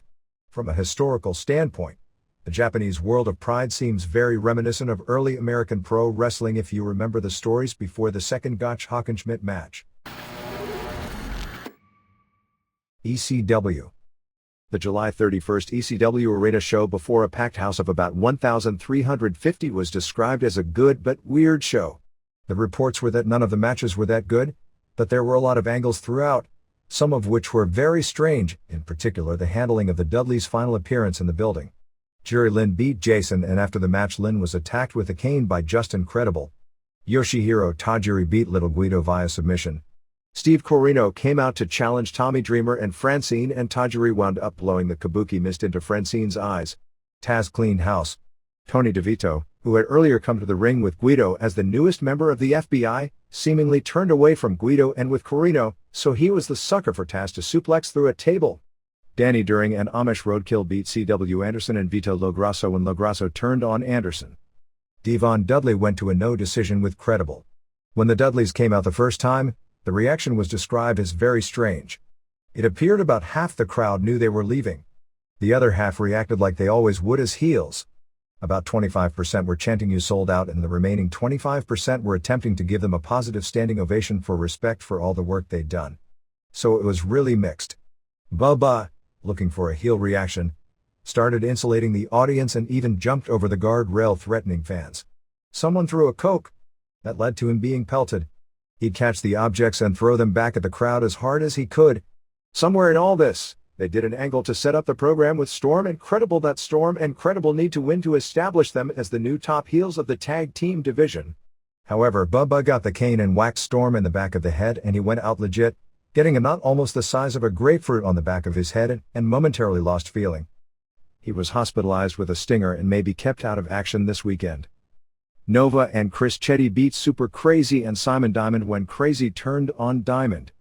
Giant Kimala 2 from All Japan debuted and initially got a surprising huge pop. Why, I have no idea. It was explained to me that at first the fans thought he was the original Kimala. Why they'd popped for that I don't know, but then when he was introduced as Kimala 2 from All Japan, nobody cared. Beat David Cash, real name of Southern indie wrestler David Jericho, who WCW should sign up because he's a hell of a lot better than most of the guys they've been signing of late. Heyman said that he sees something in Kamala as a possible opponent for Van Dam and Taz and is probably going to bring him in as a regular, but recognized his match with Cash went too long and he needs to work short matches where he uses his weight for his few impressive spots and gets out of there rather than working competitive undercard matches.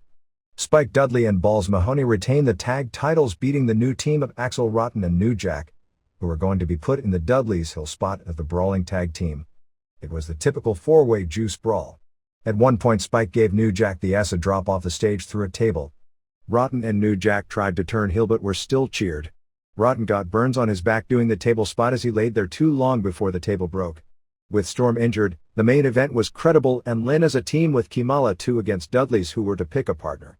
They did a really strange argument with Paul Heyman and Bubba where Bubba refused to listen to Paul E, saying his new boss was a higher power, but somehow this wound up with them picking Rob Van Dam. The match was said to have been a total mess until the lights went out and Sabu showed up. The match was designed to build to a 2-minute spot with Lynn versus Van Dam, which got the best reaction, since Credible and Van Dam, by the nature of their long-term gimmick, are never supposed to lock up. Credible pinned Bubba, so they got the spot of the new tag team beating the old team even if it wasn't in a tag team match, and also did a spot where Sabu and Van Dam put the Dudleys through a table for future footage. After all that, the Dudleys turned on Joel Gertner and gave him a 3D, which was said to have looked horrible, and said that's for JFK or something. They did something on TV this week where Styles apologized like crazy, those wrestling apologies that are transparent, for Gertner, and added that Gertner now wanted to call himself Joel Fitzgerald Gertner. The Dudleys then left to a standing ovation. The weekend house shows saw July 29th in Wilkes-Barre, Pennsylvania drew 700 and July 30th in Dover, New Hampshire drew 350. TNN had better make a difference because house show attendance is well down from this point last summer. There are many worries about talent right now. With the exception of Van Dam, while the roster is actually loaded with good workers of the Lynn, Crazy, Storm variety, so they produce good house shows, none are really drawing cards. Tommy Dreamer is still trying to avoid back surgery and undergoing intense therapy. Van Dam will be off this weekend and only working Toledo, Cleveland, and Queens all TV shoots for the rest of the month since he needs to be with his wife in the early stages of recuperation. There is no definite date when he'll be wrestling full-time, but perhaps mid-September is the best estimate at this point. This week's television show came from New Orleans with the Balls and Spike rematch against the Dudleys. It was the same basic brawl as they had on pay-per-view, but this match was tons better. It actually built into a hell of a match. Spike did a dive off about a 7-foot ledge onto Bubba, took a power bomb off the middle rope and tried an acid drop, but was instead thrown over the top rope through a table. I wonder what his life and career expectancies look to be. Spike pinned Devon in about 16 minutes with an acid drop onto a chair. Fans were into the teased breakup spot of the Dudleys big time as well. They aired the complete match between Dreamer versus Storm from Hardcore Heaven, teasing that it might be Dreamer's last match. The show ended with Danny During and Roadkill out with Angelica, who was given a name this week. Sabu did a run-in which included Fonzie giving Angelica a side kick. The kick wasn't too bad, but her selling of it was world-class. Sabu put Angelica through a table and Credible came out and nailed Sabu with a cane shot as the show ended. WCW. At this point, the August 14th pay-per-view lineup looks to be as locks: Hogan vs. Nash for the title, Sting vs. Vicious, Goldberg vs. Steiner, Savage vs. Rodman, Bigelow and Canyon defending the tag titles against Harlem Heat, Page vs. Benoit and Miller vs. Bagwell. There are plans for 2 6-man tags, although they haven't been announced nor finalized, which would be something along the lines of Mysterio Jr. and Eddie Guerrero and Conan, although word we get is Conan may not have medical clearance by then, and we've heard talk of a possible Vampiro vs. Guerrero rematch. Versus Vampiro and Insane Clown Posse and Hennigan Duncombe Jr. and Barry Windham versus Malenko and Saturn and Douglas. Hogan's knee injury was diagnosed as a hyperextension. Details are sketchy regarding what that means, since basically all long-term plans were built around Hogan. Hogan didn't work Nitro because of the knee injury, only doing an angle where Nash powerbombed him through the announcer's table as the show ended. He did walk around, do interviews, and even do a run-in hitting Steiner and Vicious with chair shots, and was walking okay. We'd originally heard in midweek that he'd do an angle at Nitro to explain the knee injury, which he didn't do and instead got powerbombed, then that would explain his limping at the pay-per-view, and then he'd take a little time off. He's definitely doing the pay-per-view, and after that I'm presuming he'll be around, as they want to start getting to the Hogan vs. Hart program, since Hart is scheduled at this point on Nitro on August 16th in Colorado Springs. Nash, who is still officially the booker but it's in name only since Hogan and Bischoff are calling most of the major shots, Nash is still making most of the decisions regarding the undercard, is trying to position the storyline to where he gets the title from Hart before the end of the year in exchange for putting Hogan over at Road Wild. Nash was real upset at last week's show because he wanted to team with Steiner against Hogan and Sting, and had Vicious booked to destroy Chase Tatum, but as the show went on Bischoff pulled the switch figuring Sid in the match would be better for ratings. Miss Madness vs. Medusa was pulled from the pay-per-view because apparently Medusa has an injury, which is why she wasn't on Nitro. August 2nd Nitro from Sioux Falls, South Dakota drew 5,927 fans, 5,116 paying $97,440. The show came 520 tickets shy from selling out technically, although the tickets were all gone the day before and those were seats opened up the last day due to production opening up additional seats, and with no walk-up they weren't sold.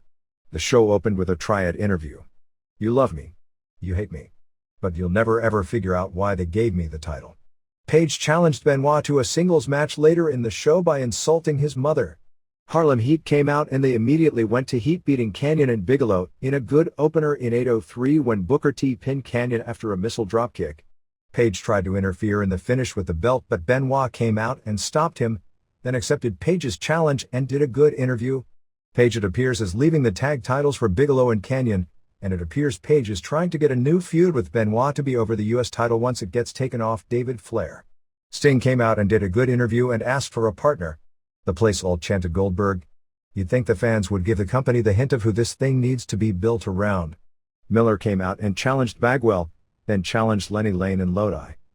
Lodi's sign read that when Lenny and Lodi are in town, somebody's going down. Miller destroyed both guys and pinned Lane after a kick in 133. Hogan came out for an interview and challenged Nash for a title match later in the show.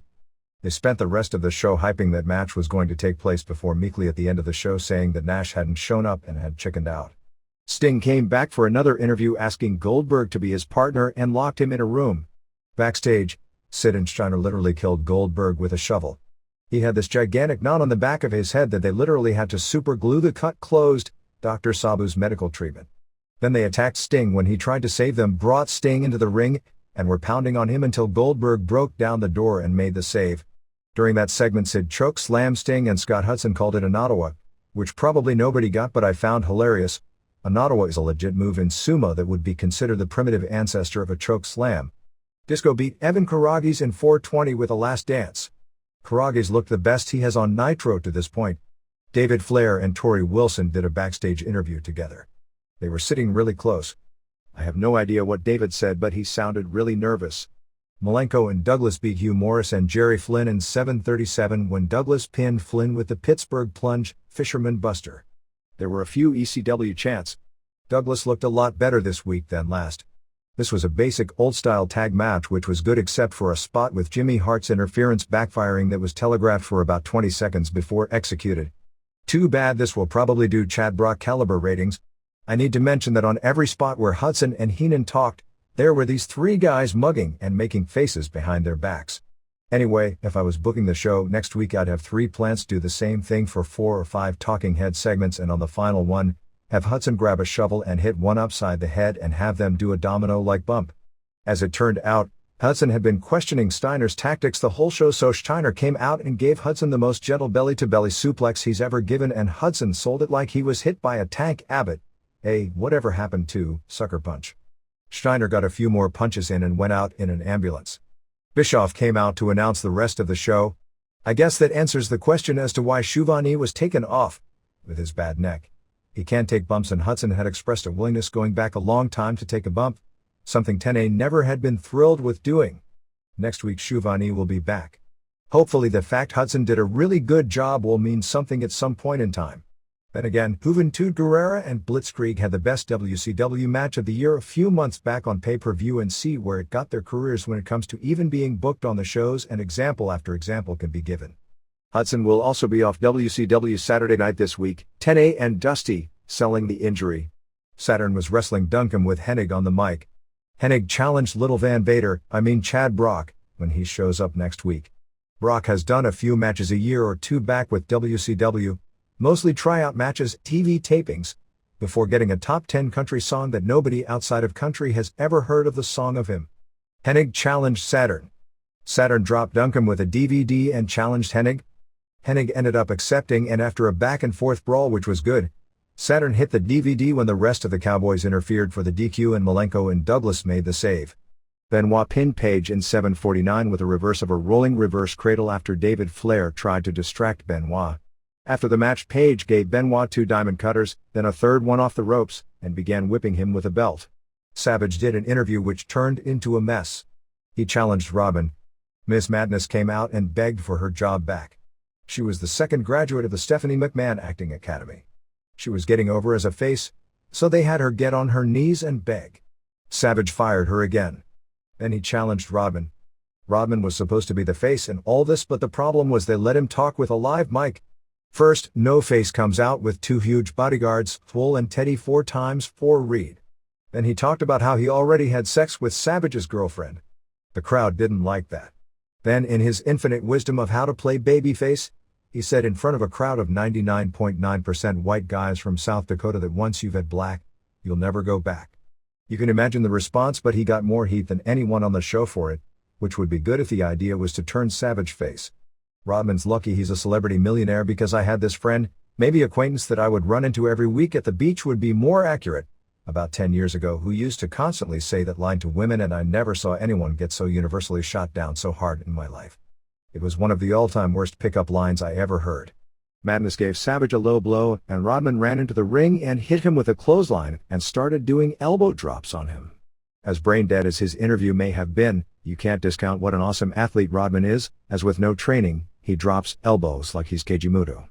Rodman and Savage were calling each other all sorts of nasty words like asshole and bitch that were being edited out while Bischoff was undergoing a coronary ringside. Rodman wanted to talk again after this angle, which was actually really good, but Bischoff wouldn't let them turn on his mic and went to a commercial. Vampiro beat Eddie Guerrero in 4:41 with a spike after Raven shoved Guerrero off the top rope. It's obvious they've got big plans for the group because of the WWF-like ring entrance, and they have a good look together. ICP originally signed for 10 dates and Bischoff already wants to renew them. The crowd was cold for this match, but both guys' moves looked good. There was some heat with Nash because of how strong Vampiro played to the crowd as a babyface during his ring entrance when he was supposed to be a heel, and then the match got no heat because Guerrero was supposed to be the face to set up the nature of the finish and work the match that way, but the crowd was cold for him. ICP attacked Guerrero after the match until Conan and Mysterio Jr. did a run-in. Hogan came out. He's been waiting for months to do shoot comments on Nash, and actually he was kind of funny in spots talking about how Nash would tell people if they could get rid of Hogan, the top 5 guys could split his money and all get a $1 million per year raise. Nash used to say that all the time, and some guys actually bought it, not realizing at the time Hogan was worth his salary plus at the pay-per-view window. Sid and Steiner beat Sting and Goldberg via DQ in 6:10 when Hogan got up and hit Steiner and Sid with a chair. Nash power-bombed Hogan through a table as the show went off the air. The angle was fine for Hogan-Nash, but it totally established Goldberg as a bit player in the big wheel behind Hogan. They have 100 guys on the roster, and the Goldberg formula to get over is so simple. So simple that they haven't done it once since he came back, and he didn't get a pop coming out anywhere close to what he used to get, partially for that very reason. Goldberg did get a big hot tag and spear Steiner, but the cameras were showing Hogan and Nash for the hot tag, and the show went off the air just before the spear. David Finlay came home from the hospital on July 28 after having surgery 2 days earlier. He had no feeling in his foot before the surgery, and there is still no word regarding his prognosis other than it's lengthy. Jason Hervey wasn't back on commentary because it was basically unanimous that it didn't work. All the Finlay footage was edited off Thunder this past week and replaced by replays of the Nitro main event.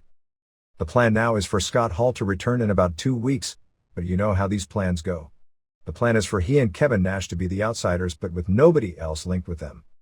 Wrestlers have started getting paid anywhere from $150 to $500 bonuses per house show depending upon their position on the cards. There are a lot of wrestlers in WCW wanting the hardcore matches stopped because of the high injury rate and the fact nobody gets over doing that style of matches. Hugh Morris and Public Enemy did a radio show saying the problem wasn't the style, but that the wrestlers doing the style weren't experienced enough. And as PE said, for them it's no more dangerous than any other match. Nitro beat Raw in the ratings head-to-head. Really? On July 16 in England, when they went head-to-head, Nitro drew 260,000 viewers to Raw's 180,000. There is no explanation as to why. On July 9th, for example, Raw drew 360,000 viewers to Nitro's 270,000. WCW Worldwide debuted on Channel 5 in England on July 30th. Scott Hudson and Larry Zbyszko do the commentary with specialized commentary geared toward the UK. The show ended up being the typical confusion that one gets watching WCW. They tried to introduce fans to the product and listed who the champions were, saying that Savage was the world champion. Don't ask why, since he only held the belt one day, having beaten Nash for the title. The show then ended with a match taped from Nitro when Nash was champion, holding the belt and defending it against Sid with no mention of Savage as champion. It was then announced Savage would defend against Hogan on the next week's episode. Mike Tenay replaced Ted DiBiase, who wasn't there and no explanation was given, hosting the Backstage Blast pay-per-view on August 3rd. Nitro wasn't allowed to run a commercial for the Nitro Girls pay-per-view on TNT or TBS. Neither station will allow advertising for any show that isn't rated G or PG, and because there was apparently a brief shot of Chai on the pay-per-view that showed a glimpse of something not in those parameters, it didn't qualify for a PG rating and the stations wouldn't put on the ad without the PG rating. Reed Fleer, son of Rick, made it to the finals of the tournament in Japan as part of the Destroyers team. Fleer won his first match via pinfall, then took his semi-final match before losing in the finals. Rick, who was there, was said to be really animated at his son's matches, celebrating with him big time after the wins. Shows this weekend saw July 30th in Flint, Michigan drew 3,833, paying $79,215, 1,180 shy of capacity. July 31st in Grand Rapids, Michigan drew 4,203, paying $95,919. In a 13,000-seat arena. August 1st in Battle Creek, Michigan drew 2,170, paying $41,566. The lineups were the typical unspectacular lineups WCW puts out on the road, headlined by Sting and Booker T beating Page and Bigelow. In Grand Rapids, because it was a larger building, they flew in a Nash vs. Savage main event with Nash going over. Merchandise for the past week was $90,155 or $5.88 per head. As far as upcoming house shows into early September, it's a lot of the same, with Sting vs. Flair and Page and Bigelow vs. Heat as the top matches. Plans at the point these cards were made were to turn Eddie Guerrero heel on Mysterio Jr., original plan, which there has been talk of changing, and to turn Shane Douglas heel as well. Goldberg vs. Sid will headline September 10th in Baltimore, September 15th in Norfolk, September 17th in Greenville, South Carolina, September 18th in Louisville, and September 19th in Evansville. Advances are spotty as the biggest house shows in August of a few days ago on August 20th in San Francisco at the Cow Palace and August 22nd in Los Angeles at the Forum had 3,199 and 3,750 tickets sold respectively. The August 30th Nitro at the Nassau Coliseum had an advance of 5,647 tickets for $205,815, which is quite a contrast with the first two Nitros in that building, which were both sellouts within minutes, first time, or hours, second time. The late October Germany tour was cancelled with the excuse for it being given that it will interfere with the filming of the WCW movie. Alex Merves's column in the July 30th Miami Herald concerned Paige and the movie First Daughter. Paige plays lead heel in the movie, casted by Jason Hervey, who is the co-executive producer. Rodman was on a radio show saying he's making $1 million for his 4 Nitro and 1 pay-per-view stint with WCW. It appears that the Kiss Demon wrestler may not be Dale Torborg, but that the role may be given to Brian Adams. WCW is continuing to scour the country, signing up indie guys for developmental contracts at the power plant to create a cruiserweight division. In his Calgary Sun column, where he still claimed to have not made up his mind about returning, Bret Hart talked about Grant McReynolds, a world's strongest man competitor and former Olympic lifter, as the guy he was training with and his personal trainer in the Wrestling with Shadows movie. WWF. Jesse Ventura is scheduled for the live Raw on August 9th in Chicago, which should garner a ton of mainstream publicity and controversy.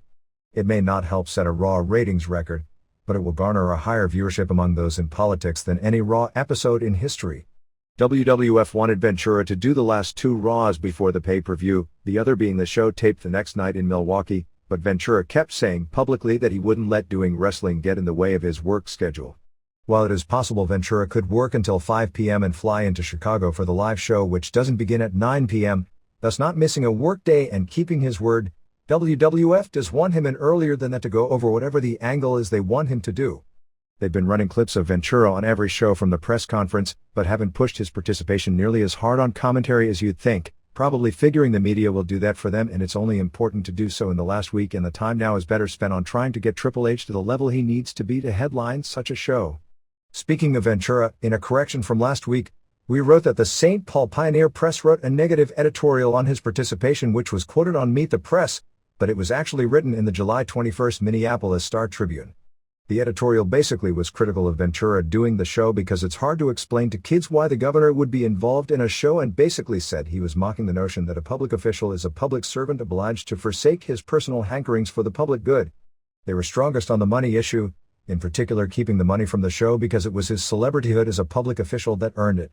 Ventura had been defending himself, saying the mayor of St. Paul, Norm Coleman, who Ventura beat in the governor election, was working as a talk show host. But Coleman came back saying that all the money he earned as a talk show host would go to charity. The editorial's finish stated, regarding Ventura making money on the show, that's a mistake. In fact, it's a downright sin. It overlooks the first commandment of public service, thou shalt not exploit elected office for personal gain. And when a washed-up wrestler stands to make $1 million because he's gained fame as a gadfly governor, he's exploiting his job. That's more than just unseemly. It's unethical. Ventura can make a spectacle of himself any day he chooses, but he ought to give away every extra penny he makes in the process. I'm still not sure how exploiting office by doing a WWF show is any different than exploiting office and writing a bio as he and many others have done, or why working in wrestling inherently is any worse than making money merchandising his likeness unless one points to specific things in the current product that make it different or more unseemly. The only matches definite for SummerSlam are Austin vs. Triple H for the title, X-Pac and Kane vs. Undertaker and Big Show, and Rock vs. Mr. S. On Raw this week they were building toward Shane McMahon vs. Test, which looks to be close to a sure thing, and D'Lo Brown vs. Jarrett for the IC title, which I'm told is less than a sure thing. Chris Jericho is expected to work the show, perhaps against Road Dogg, after his debut on August 9 in Chicago as the Millennium Man type deal. Big Show is being put with Undertaker as a tag team to advance his learning and understanding and maybe have some dedication rub off on him, similar to a decade ago how they put Lex Luger in the Four Horsemen hoping some of Ric Flair's attributes would rub off on him. It didn't work then, and it's up to Paul White if it works this time. White's legit bodyweight is in the 440 range and they want him down to 400. He peaked at around 505 with WCW. Steve Austin missed the matches this weekend due to a badly bruised shin that was bloodied up. On television they portrayed it as a knee injury when Austin was given a low blow by Chyna and fell off the ropes. Actually, it happened after television on July 27 in Columbus, Ohio, when he continued the brawl with Triple H and they tried to do a spot where they would go through the table, but the table didn't break and Austin's shin was cut up and bruised badly. They x-rayed it and showed no break. At first he wasn't expected back until SummerSlam, but the word at press time is he was expected back on August 6 at the MCI Center in Washington, D.C. With Rock being given off the July 29 show in Baltimore and Austin missing it, they called in Mick Foley to work the six-man main event. Reports were he clearly wasn't ready to be back in the ring and probably won't be wrestling until after SummerSlam. Since Rock was scheduled back on July 30, Foley didn't wrestle the rest of the week, although Foley did show up and do an interview on July 31 at the Continental Airlines Arena in East Rutherford, New Jersey. They offered refunds at all the shows Austin wasn't at and had signs posted outside the buildings. The plan is that Vince McMahon won't be back on television for the foreseeable future. With the expansion of the corporation, I was told that he wouldn't even be at all television tapings from this point forward. Ken Shamrock's contract expires in late February. WWF will allow him to fight before that date and would like to potentially co-promote a UFC fight if he were to appear on it. Kurt Angle's debut is being delayed until October or November because they don't want him exposed nationally before he's ready. Aaron O'Grady is expected to be brought in to work some sort of an angle with Bob Holly. We don't have official numbers for the fully loaded pay-per-view other than very early estimates of 385,000 to 400,000 buys. The reason Kane looks so much lighter is because he's dropped about 40 pounds, from 320 legit to 280. His work has improved a lot with the loss of the weight. Mark Henry's TV angle is pretty much a shoot as he isn't going to be given any role until he gets down to 350 from 400. Henry had brought up wanting to train for the 2000 Olympics in weightlifting, but the WWF told him they wanted him as a wrestler and not to sponsor him for the Olympics. They had him tested, and he had 31% body fat. An average sedentary male is about 17%, and people in very good shape hover around 10%. Somebody like A. Guerrero these days may be around 6%, while the Vince McMahon interview on the July 26th Raw did a 7.7 quarter, and the minute-by-minute ratings actually peaked at a 9.0. The only thing we know of the last girl from the crowd that Ivory beat up on the July 26th Raw is it was a Leigh Thatcher trainee. Russ McCulloch, Stephen Gamlin and Rico Cosentino, who are under developmental deals, will all be sent to Louisville to work for Jim Cornette and Dan Briley's Ohio Valley Championship Wrestling. Vince Russo is writing a pilot for a television series that the WWF would be involved with about behind the scenes at a wrestling company. He'll still write WWF television as well. Ed Ferreira's deal to stay with the company, besides a raise, involved less travel as he only goes on the road one weekend per month rather than every week as everyone else will be doing starting in 3 weeks when SmackDown starts and Raw goes live every Monday. They've put out ads in trade publications looking for additional writers and have interviewed a writer who worked with Conan O'Brien from the start. Shows over the past week saw the Raw taping on July 27th in Columbus, Ohio draw a sellout 13,628 paying $371,842. July 28th in Huntington, West Virginia drew a sellout 7,194 paying $160,535. July 29th in Baltimore drew 10,560 paying $238,531. July 30th in Providence, Rhode Island drew 9,400 paying $264,361, and July 31st at the Continental Airlines Arena in East Rutherford, New Jersey drew a sellout 18,300 paying $430,310. Merchandise was about $368,000 for the week and about $6.23 per HIA. Road Dogg will be releasing a rock CD aimed at kids. Hard Copy did a feature on McMahon this past week. MTV will be doing a WWF week on August 14th. Austin will be presenting an award on the Teen Choice Awards, which air on August 12th. Midian is already adopting a lot of Jake Roberts' mannerisms. Hardy Boys had an awesome television match this weekend on Heat against Sho Funaki and Papi Chulo. It was probably the best WWF TV match in a long time, and even with the team, fans are just getting with against two guys they don't care about. The fans recognized it and it got over huge. It appears Al Snow is phasing out the head as his mascot in favor of the Taco Bell dog. There's a decent chance that when Deborah and Jarrett are broken up that Jarrett will be phased down. Shane McMahon's lengthy interview on Raw appeared to be all the things Vince wanted to say about himself but that he wanted somebody else to say for him. It was hilarious. He invented wrestling. He invented entertainment. He created every wrestling star in history. He created pay-per-view. He created WCW. It was almost as bad as Hogan claiming all Vince did was use Hogan's ideas and how Hogan created playing to the crowd between moves. Even though there is virtually no talent in Rodney and Pete Gas, Rodney did take a great eating from Test on Raw for his 3 minutes match. Mankind and Lou Ferrigno will be appearing on the USA Network G vs. E show shortly. Karen Moore, who was part of the casting call for New Women when WWF was looking into doing an all-women's television show, was signed to a developmental contract and is training with Lisa Moretti, Ivory, as a future opponent. Moore is a professional movie stunt woman by trade who is said to have a really good look. Sylvester Turkey, who debuted as UFO's Big Van Vader, was offered both a developmental deal with WWF and a long-term deal with New Japan.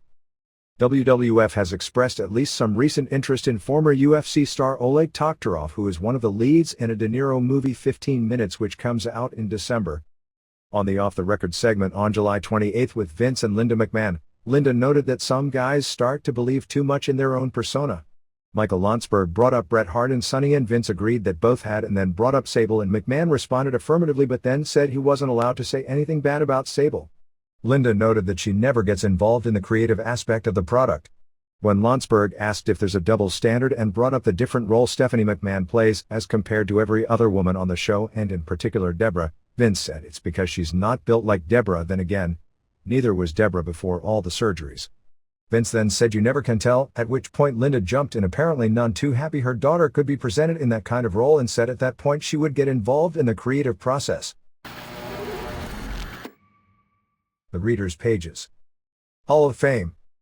I thought for a long time about whether to include Carlos Colon. Pete Rose betting on his own team should keep him out of the Baseball Hall of Fame because his actions attack the baseline integrity of the game. You can't keep Colon out of the Wrestling Observer Hall of Fame for the same reason, just because he helped the most famous murderer in wrestling history escape justice. This is, after all, pro wrestling. It's not like there wasn't a precedent set with at least one person already in the Hall of Fame. Colon may have had a long, mostly lucrative run on top of his own promotion, but he still doesn't meet the Hall of Fame standards. His matches were consistently mediocre or worse. The WWC product itself was almost always crap. For me, Colon's defining moment was the angle where he and Abdullah the Butcher fought in the famous locker room shower, while the blood in the water swirled around their ankles, down the drain. Name withheld for reasons of confidentiality. ECW Bear vs. Wrestler. Barbed wire matches. Spider web of glass. Exploding land mines. Mr. Pogo setting Mitsuhiro Matsunaga on fire. Female midgets. Atsushi Onita bleeding like a big. These all made me question my love for pro wrestling. Incredibly strange wrestling brought me to question it to even greater depths. But the worst wasn't over. The Rock vs. Mankind chair shots to the head were sickening. But the ECW Dudleys vs. Balls and Spike pay-per-view match hit absolute rock bottom for me. Stupidity written large for all to witness. Cheap heat by Bubba on the mic. Four-way blood which meant absolutely nothing in the context of the match. Bubba smearing blood. Fire. Brawling into the crowd to prolong the match. And the New Jack garbage culmination? ECW succeeded in doing the impossible. They got me to tune out. Richard Siegel. Bethpage, New York. I'm starting to really mark out for ECW. Yoshihiro Tajiri's new look is strong. If he was promoted as a main eventer early on in the WWF with Jim Ross pushing his ability, he could be the first foreign draw in a long time. Of course he'd need a talker, Jericho, and a rub from a headliner. A valet also wouldn't hurt. It's not going to happen though. Super Crazy desperately needs a better ring outfit. ECW would benefit by pursuing and pushing Vader as he could headline 4-star matches against Rob Van Dam. Reckless Youth is overrated, but he's a lot better than some wrestlers Heyman has employed. I think it's time for Francine to move on and cash the WCW check because she's starting to look like an old-timer. Kevin Convery Jr. Kenmore, New York. Response from Dave Meltzer. There's no way WWF would at this point in time even consider pushing a 5'4", 165-pound man as a main eventer. Nor based on how that audience has been educated, would it work. One thing people don't realize about the illusion of size is that ECW is largely a junior heavyweight promotion, so people that fans think are Norman-sized in ECW would look very small in WWF. WWF used Tajiri, Crazy and Jerry Lynn, and they made such an impression they weren't even given low-end contracts, let alone given a preliminary wrestler role. Taka was one of the best wrestlers of his size in the world when WWF got him. He's since gone downhill greatly from that point, as working WWF tends to do to work rate because people learn from their surroundings, and look what WWF did with him, and he when coming into WWF was far more talented than Tajiri. I remember when the ECW guys first went to WWF a few years ago, and everyone was so shocked because they'd see guys like the Godwins who weren't thought of as monsters and were 6 inches taller than everyone in ECW, and Taz looked like a midget wrestler in the WWF locker room. As far as Vader goes, Vader is earning just under $15,000 per week with All Japan, and part of that deal is he can't job in the United States. The only purpose I could see for a Vader vs. Van Dam pay-per-view match for ECW would be to put Van Dam over, and that isn't going to happen, so while they may have potential to have a good match, and the way their styles mix, that is far from a guarantee to begin with. What do you do with the finish? Heyman at this point can't afford to pay $15,000 per week to a wrestler. His top pay scale right now is $3,000 per week, so he can't sign him full-time away from All Japan. Heyman doesn't like cheap DQs, although he did one on pay-per-view when he used Sid, but in hindsight that served no purpose other than making his top tag team look like minor leaguers if they don't have a great match, or even if they do, and Vader isn't going to put Van Dam over at any time, and it makes no sense for Vader to beat Van Dam at this point. What benefit does it have for ECW or Van Dam? Sports versus entertainment. I've tried to keep this quiet and keep it bottled up. For 2 months of back and forth over the Owen Hart tragedy, and for the record, after they announced his death, I walked out of the sports bar that was showing the pay-per-view amazed that people could still care about the phony drama before them when a real tragedy had slapped them in the face. But now I have to crack. To start with, I hate Vince McMahon. Hate how he ruined wrestling across the country by creating nationwide wrestling. Hate how he made Hulk Hogan the poster child of wrestling for a decade. How he made wrestling into the slow, muscle-bound roidhead posing and pounding on larger, slower roidheads.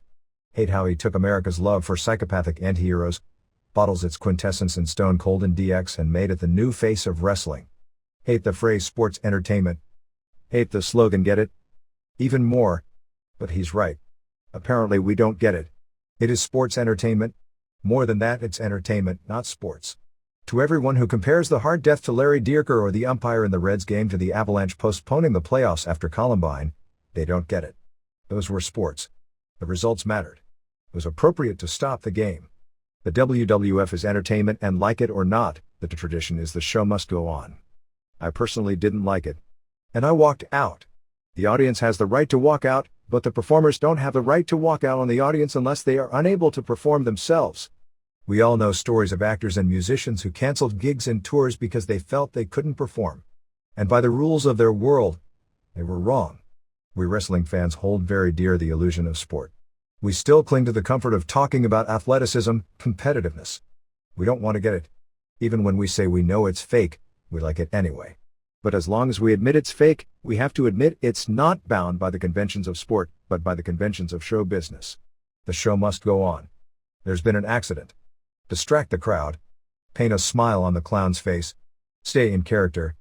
Never let them see you sweat, or cry, or mourn. Get it? Vince does, and in retrospect, I did too. Doesn't mean I like it though. What people don't get, and what it seems you're just waking up to, is what the Ric Flair as President angle is all about. They turned the audience by having Flair portray the most hated people in the business, Bischoff, Hogan, and Nash, all rolled into one. That's the beauty of it. Those three took all the heat on them and turned it into storyline heat. Very Mr. McMahon-like. Now with Bischoff on the mic, he may actually convince some of the less attuned that it has been Flair who held back the younger wrestlers, that it was Flair who put his own personal interests and relatives, David equals Horace, above what is good for business, that Flair's the one who is refusing to allow the new talent to get over like the young stars like Steiner, Sting, and Big Sexy, and that it's Flair's booking that has no rhyme nor reason. And Flair, pro that he is, puts up with it. Even plays the role with gusto. Now you comment there's something in this picture that doesn't make any sense? It makes perfect sense. The business ultimate heels created the ultimate heel, and had the ultimate face play the role. Even with that, they almost screwed it all up. They had to add the world's least appealing valet, a heel referee, throw in a no-talent family member and add a six-man team as tag team champions all to bury Flair.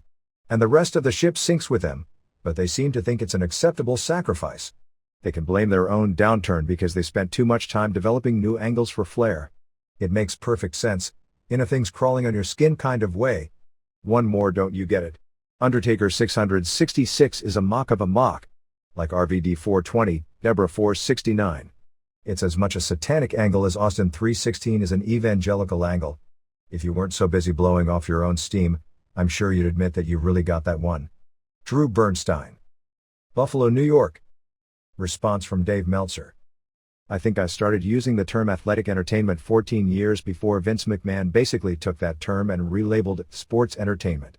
Whether you label pro wrestling sport or entertainment is an irrelevant semantic argument because ultimately all professional sports are entertainment or they inherently can't survive at a professional level. Which pigeonhole it fits in, sports or entertainment, is a ridiculous argument. It fits into its own pigeonhole, pro wrestling. But we all know what it is. None of which has anything to do with arguments about the aftermath of the death of Owen Hart, because if anything, there are stronger arguments for continuing a sporting event than an entertainment event. Using the so-called rules of entertainment, tell me that if at a concert, somebody comes from the ceiling trying to do a comedy belly flop for whatever reason, the harness malfunctions and they die, that 7 minutes later, the rest of the band is going to perform. No, if the lead singer has the dry heaves or has laryngitis, the show is over, let alone drops dead. Just this past weekend, Whitney Houston was performing in Concord, CA, was somewhat fatigued, and the show was cancelled.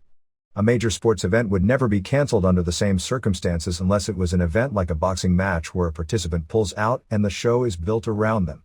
If a star in a band dies while performing a stunt in concert, the show isn't going to continue, okay? There was a live TV show in 1984 in England that did, but if you come up with a list of deaths in the middle of musical and dramatic performances, I doubt the majority of those times the show continued 7 minutes later. They probably aren't continuing their tour for a long time. The fact that the results of a baseball or hockey game isn't predetermined has nothing to do with the validity of them stopping or not stopping the action when somebody dies, as opposed to an athletic entertainment event that has scripted moves. If anything, the arguments are stronger for continuing certain sports events. The Olympics come to mind, because people train their lives for one particular moment and you can't take that moment away from them, or because of the nature of standings and things having to balance out in short seasons. NFL and NCAA football, for example, as opposed to a traveling road show that goes on basically the same every night where cancellation won't affect anything long term. Besides, why did the WWF cancel shows the very next week and probably close to 10 shows already this year? I thought the show must go on because it's all fake. No, it was because they weren't big money television productions and because they thought it was the right thing to do, not to mention perhaps partially because the shows the week after Hart's death were in Canada. Why did WWF cancel about a half dozen house shows so far this year when the weather was bad and some performers couldn't make it to the building? I thought the show must go on, and they should have just made do with the performers who could make it there being, that's all fake anyway. How come the WWF canceled shows that had already started a few years back because Shawn Michaels was getting too much heat and he walked off in the middle of a performance and refused to go out? Yeah, it caused riots in 2 cities, but that was because they both refused to have a main event and refused to offer refunds. But I guess those fans didn't understand it's all fake anyway. I thought they are performers and no matter what, the show must go on. Get it? If bad weather or a fan throwing an ice cube that hit a hot-tempered performer are reasons enough to stop a show, I should think a guy dying right in front of the audience and his peers might be a reason as well. And it was only 5 days later, not that day, which in hindsight, shows it was a pure money decision being dressed up by apologists.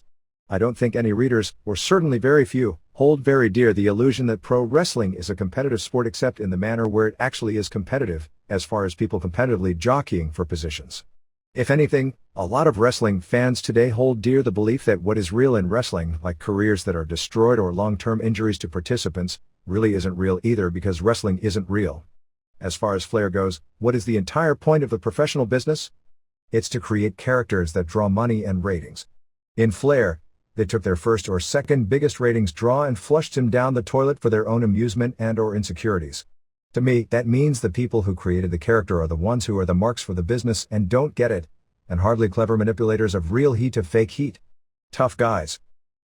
Who would be considered the 10 legitimately toughest guys in American pro wrestling organizations? John Lewis. Jackson, Mississippi. Response from Dave Meltzer. That's a hard question to answer because you have to ask what you mean by a tough guy. If it's in a fight, that all depends on the rules.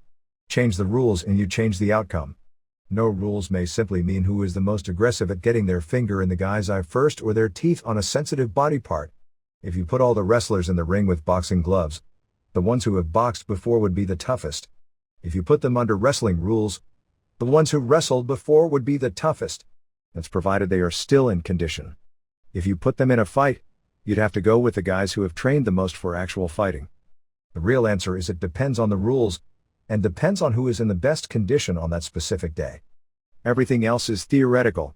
Within wrestling, the name Meng or Ken Shamrock would be the names probably said the most, and both are very tough men, and some would also mention Dan Severn. Brad Kohler and Andre Roberts have both done real fights and won a lot of matches although they've been beaten against the top level competition. If you are just talking wrestling, if he's in any kind of shape there's nobody who could touch Kurt Angle, and if you take a gold medal winning wrestler and train him for the other aspects of fighting, he probably could do awfully well, but it's not a guarantee. Meng is also 40 years old and hasn't actually been in any fights against real athletes in years, which isn't to say I question his toughness because I don't, just am skeptical about reputations from years ago. Robbie Rage, the injured member of High Voltage, is definitely plenty tough. I'd figure Bill Goldberg is as well. Everyone is afraid of Scott Steiner. I've heard David Taylor is very skilled on the ground. In WWF, Steve Blackman's got something of a rep. Barbarian has a fierce rep. If Paul White was in condition and trained to be a fighter, he'd be a scary opponent, but I've seen many fighters destroy Paul Verlins, who isn't quite as big as Paul White but has trained for fighting and is living proof that size without skill isn't enough at the top level, and Emmanuel Yarbrough, who is not as tall but much heavier than White, is something of a joke when he's gone against real fighters. Scott Norton is a powerful tough guy, but Tony Halme took him out with 3 punches in Japan, although some have claimed them as sucker punches. When Halme went into UFC, he only lasted 1 minute with Randy Couture. I can recall a famous fight between Billy Robinson and Peter Maivia in the 70s. While Maivia was a really tough guy and was somewhat legendary in this area when he was younger for his real-life brawls, including one incident where he beat up 10 police officers, he was in no way in the league with Robinson at that point in time either when it came to wrestling or conditioning. Robinson, from virtually all accounts of real-life tough wrestlers, was one of the greatest legitimate wrestlers in history. Anyway, they apparently argued over who was the toughest and the fight ended when Maivia pulled Robinson's eye out. Tim Wooden, Mr. Wrestling Woods, was a great college wrestler who early in his career did the gimmick of taking on all comers in real fights, and you know you've got to be a tough guy to put yourself in that position, and one day he fought some Hells Angels guy and was wiping the mat with him when the guy bit his finger off. I'm not sure what point that makes other than the first point. My feeling is if tough guy you mean boxing, go with a guy who has trained to be a boxer. If you mean kickboxing, go with a guy who has trained to be a kickboxer. If you mean submission fighting, go with a guy who has proven himself in competition to be a real submission fighter. If you mean wrestling, look at the credentials of the guy in question. And if you mean all-around fighter, go with guys who have competed and done well with it. I think the toughest guy in wrestling right now is Brian Hildebrand. Deaths. Over the last 6 months, I've noticed that the main topic of discussion has been the death of wrestlers. I may be out of line, but why is this so hard to believe? Comparisons of pro wrestling and other sports are completely misleading. First of all, you have to look at the wrestlers themselves. We've got a bunch of guys that are either not able to make it in pro sports, didn't want a job in the business world, come from wrestling families, or all of the above. We're not talking Rhodes Scholars. Don't get me wrong. I'm sure there are some exceptions to the rule, but overall what we have are a bunch of guys that used to beat up the smart kids in school. If it wasn't for wrestling, they'd be asking you if you want your meals supersized and sneaking out during breaks for a smoke. How is this different from other sports? Well, most athletes in other sports at least have spent a little time in college to mature. I know there are a few exceptions, especially with the Lamar Odoms fiasco. In every team sport, it is somewhat of a controlled environment. In most sports, players have to be in by a certain time, coaches at least try and keep you in line, and pay is directly related to how much talent you have. Therefore, the most talented are typically the best paid, which eliminates the politics and resentment in the locker room to an extent. On the other hand, what are the wrestlers? They've got peer pressure all over the place to keep their bodies as pumped up as the next guy, most likely unnaturally. Drugs that get passed around like candy, and do you honestly think it's a coincidence that most of the wrestlers' girlfriends are former strippers? Where do you think they spend most of their nights? Odds are that it isn't in the library. I know that the Rolling Stone article on Steve Austin was one of the best written mainstream articles around, but am I the only one who saw just how disturbing it was? The fact he had to stop on the way home from the arena to get a 12-pack wasn't disturbing to anyone. It was to me. The fact he drank it on the way home wasn't disturbing. It was to me. The fact he was doing 90 miles per hour through side streets on the way to the motel wasn't disturbing to anyone. It was to me. If he happened to flip his car and hit a few pedestrians and himself, would that be disturbing to anyone? Well, not only would everyone be in shock, they'd be outraged at the wrestling industry for destroying another one of their wrestlers' lives. Don't blame wrestling. Blame the wrestlers. I know Owen Hart is obviously an exception to all of this. But that's what he was. An exception. I find it as disturbing as the next person that we are losing these young men at a disturbing rate. But there comes a time when the wrestlers have to do some self-evaluation. There's a time when people have to decide what's right and what's wrong. Unfortunately, too many pro wrestlers take the wrong fork in the road when making that decision. I'm not surprised anymore when I hear of bad news. I've become so numb to this that my initial thought is, should be a good observer next week. Kind of scary. I mean, if you send 10 alcoholics on a road trip, would you be shocked at how many DUIs they got? Mike McCann.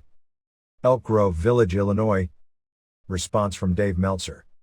While there are people in wrestling who probably did beat up the smart kids in school and some that are less intelligent than average, I'd say to stereotype today's active wrestlers like that would be a major misconception. When it comes to Austin, the reason it wasn't disturbing to many wrestling fans is both the power of celebrityhood and hero worship of figures manipulated to the public to be babyfaces, and because people can't differentiate between what seems like a cool fantasy gimmick with the fact it may not be too cool if you think about it in reality. Russo. I might have believed Vince Russo's article in Raw magazine, regarding the Owen Hart death, was sincere if he hadn't started preaching about people who are down on the WWF. To me now, the article was reduced to just more propaganda, if it was ever other than that in the first place. Name withheld by request. Wrestler of the Year. In thinking about the Wrestler of the Year award for 1999, I realized that the only American wrestler who can even be up for consideration in terms of having great matches with good heat and all those kind of things is Jerry Lynn.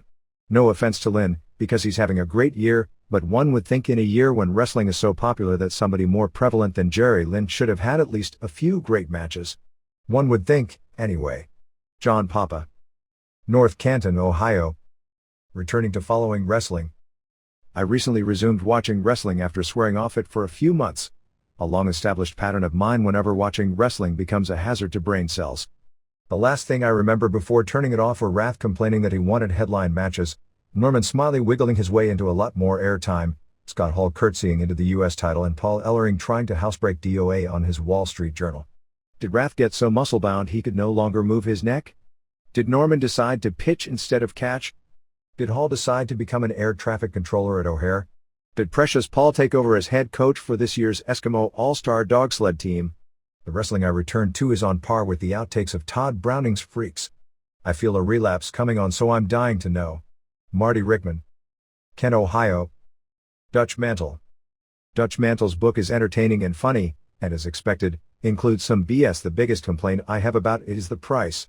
It cost the same as your book Tributes. It was much thinner, and nowhere near as good, of course. He had some hilarious bits that hit close to home, such as a section entitled, The World's Worst Wrestler, the recipient of which was George Gulas. He even mentioned a 1-hour draw that Gulas wrestled against Harley Race in Nashville, and I swear I don't remember. That had to be worse than any match Ric Flair had with Mike Von Erich. Another section called Memorable Quotes featured a Nick Gulas quote that speaks for itself. A Mexican wrestler approached Gulas concerning money and said, "Mr. Nick, I only make $50 last week." To which Gulas replied, "Boy, it's not what you make, it's what you save." As you can imagine, there are a lot of stories of Memphis and Puerto Rico. There also isn't one mention in the book about Bruiser Brody, as I somewhat figured. Personally, I was tickled to read about Jackie Fargo getting back in the ring again. I know he represents two of your major qualms, Southern wrestling and old age workers, but as long as he doesn't seize control of the Music City booking office and put himself on top long term and run the company into the ground, I say more power to him. On a related note, I applaud those in their 60s who aren't quite ready for bingo and shuffleboard and don a pair of tights every once in a while. I've known a few senior citizens who have dealt with feelings of abandonment from family members, and they would probably jump at the chance to go to an arena where hundreds or even thousands of people came to see them. As for the WCW Gimmick Hall of Fame, how dare you forget the Shockmaster? Jim Ward. Birmingham, Alabama. Response from Dave Meltzer: I don't have anything against Southern wrestling.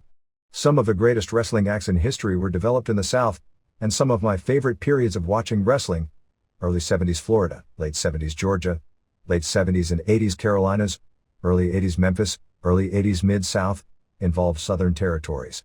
I've got nothing against older wrestlers coming back to fans who remember them. It's when they hold back the present stars from getting over that it becomes a problem, or when they had certain roles that require them to look a certain way for the role to work and they try and revamp their famous roles and it looks embarrassing for them that it's sad. Jimmy Valiant is sad. Jackie Fargo for 2 shots drew money and was probably fun in his own way. Roddy Piper has been sad because they put him in the ring. Ric Flair wasn't sad until they gave him the role to make him look sad. Randy Savage is totally sad because he comes across so pathetic as this old guy all pumped up beyond belief hanging around young girls trying to act like he's in his early 20s, not to mention he can't perform in the ring and he was once a great worker. The funny thing is the guys who were gimmicks that weren't great workers like Sheik and Butcher, who were probably old even when they were young, if that makes any sense, were okay to watch in their gimmick roles when they got older, but a guy like Savage who was a great worker is more noticeable that he's past his prime. Whether it's the clash of titans in the ring or the drama that unfolds outside it, we're here to break it down, match by match, feud by feud. Remember, in the world of wrestling, every day is a battle, and every victory is a story waiting to be told. Until next time, keep the passion alive, and never stop wrestling with the possibility.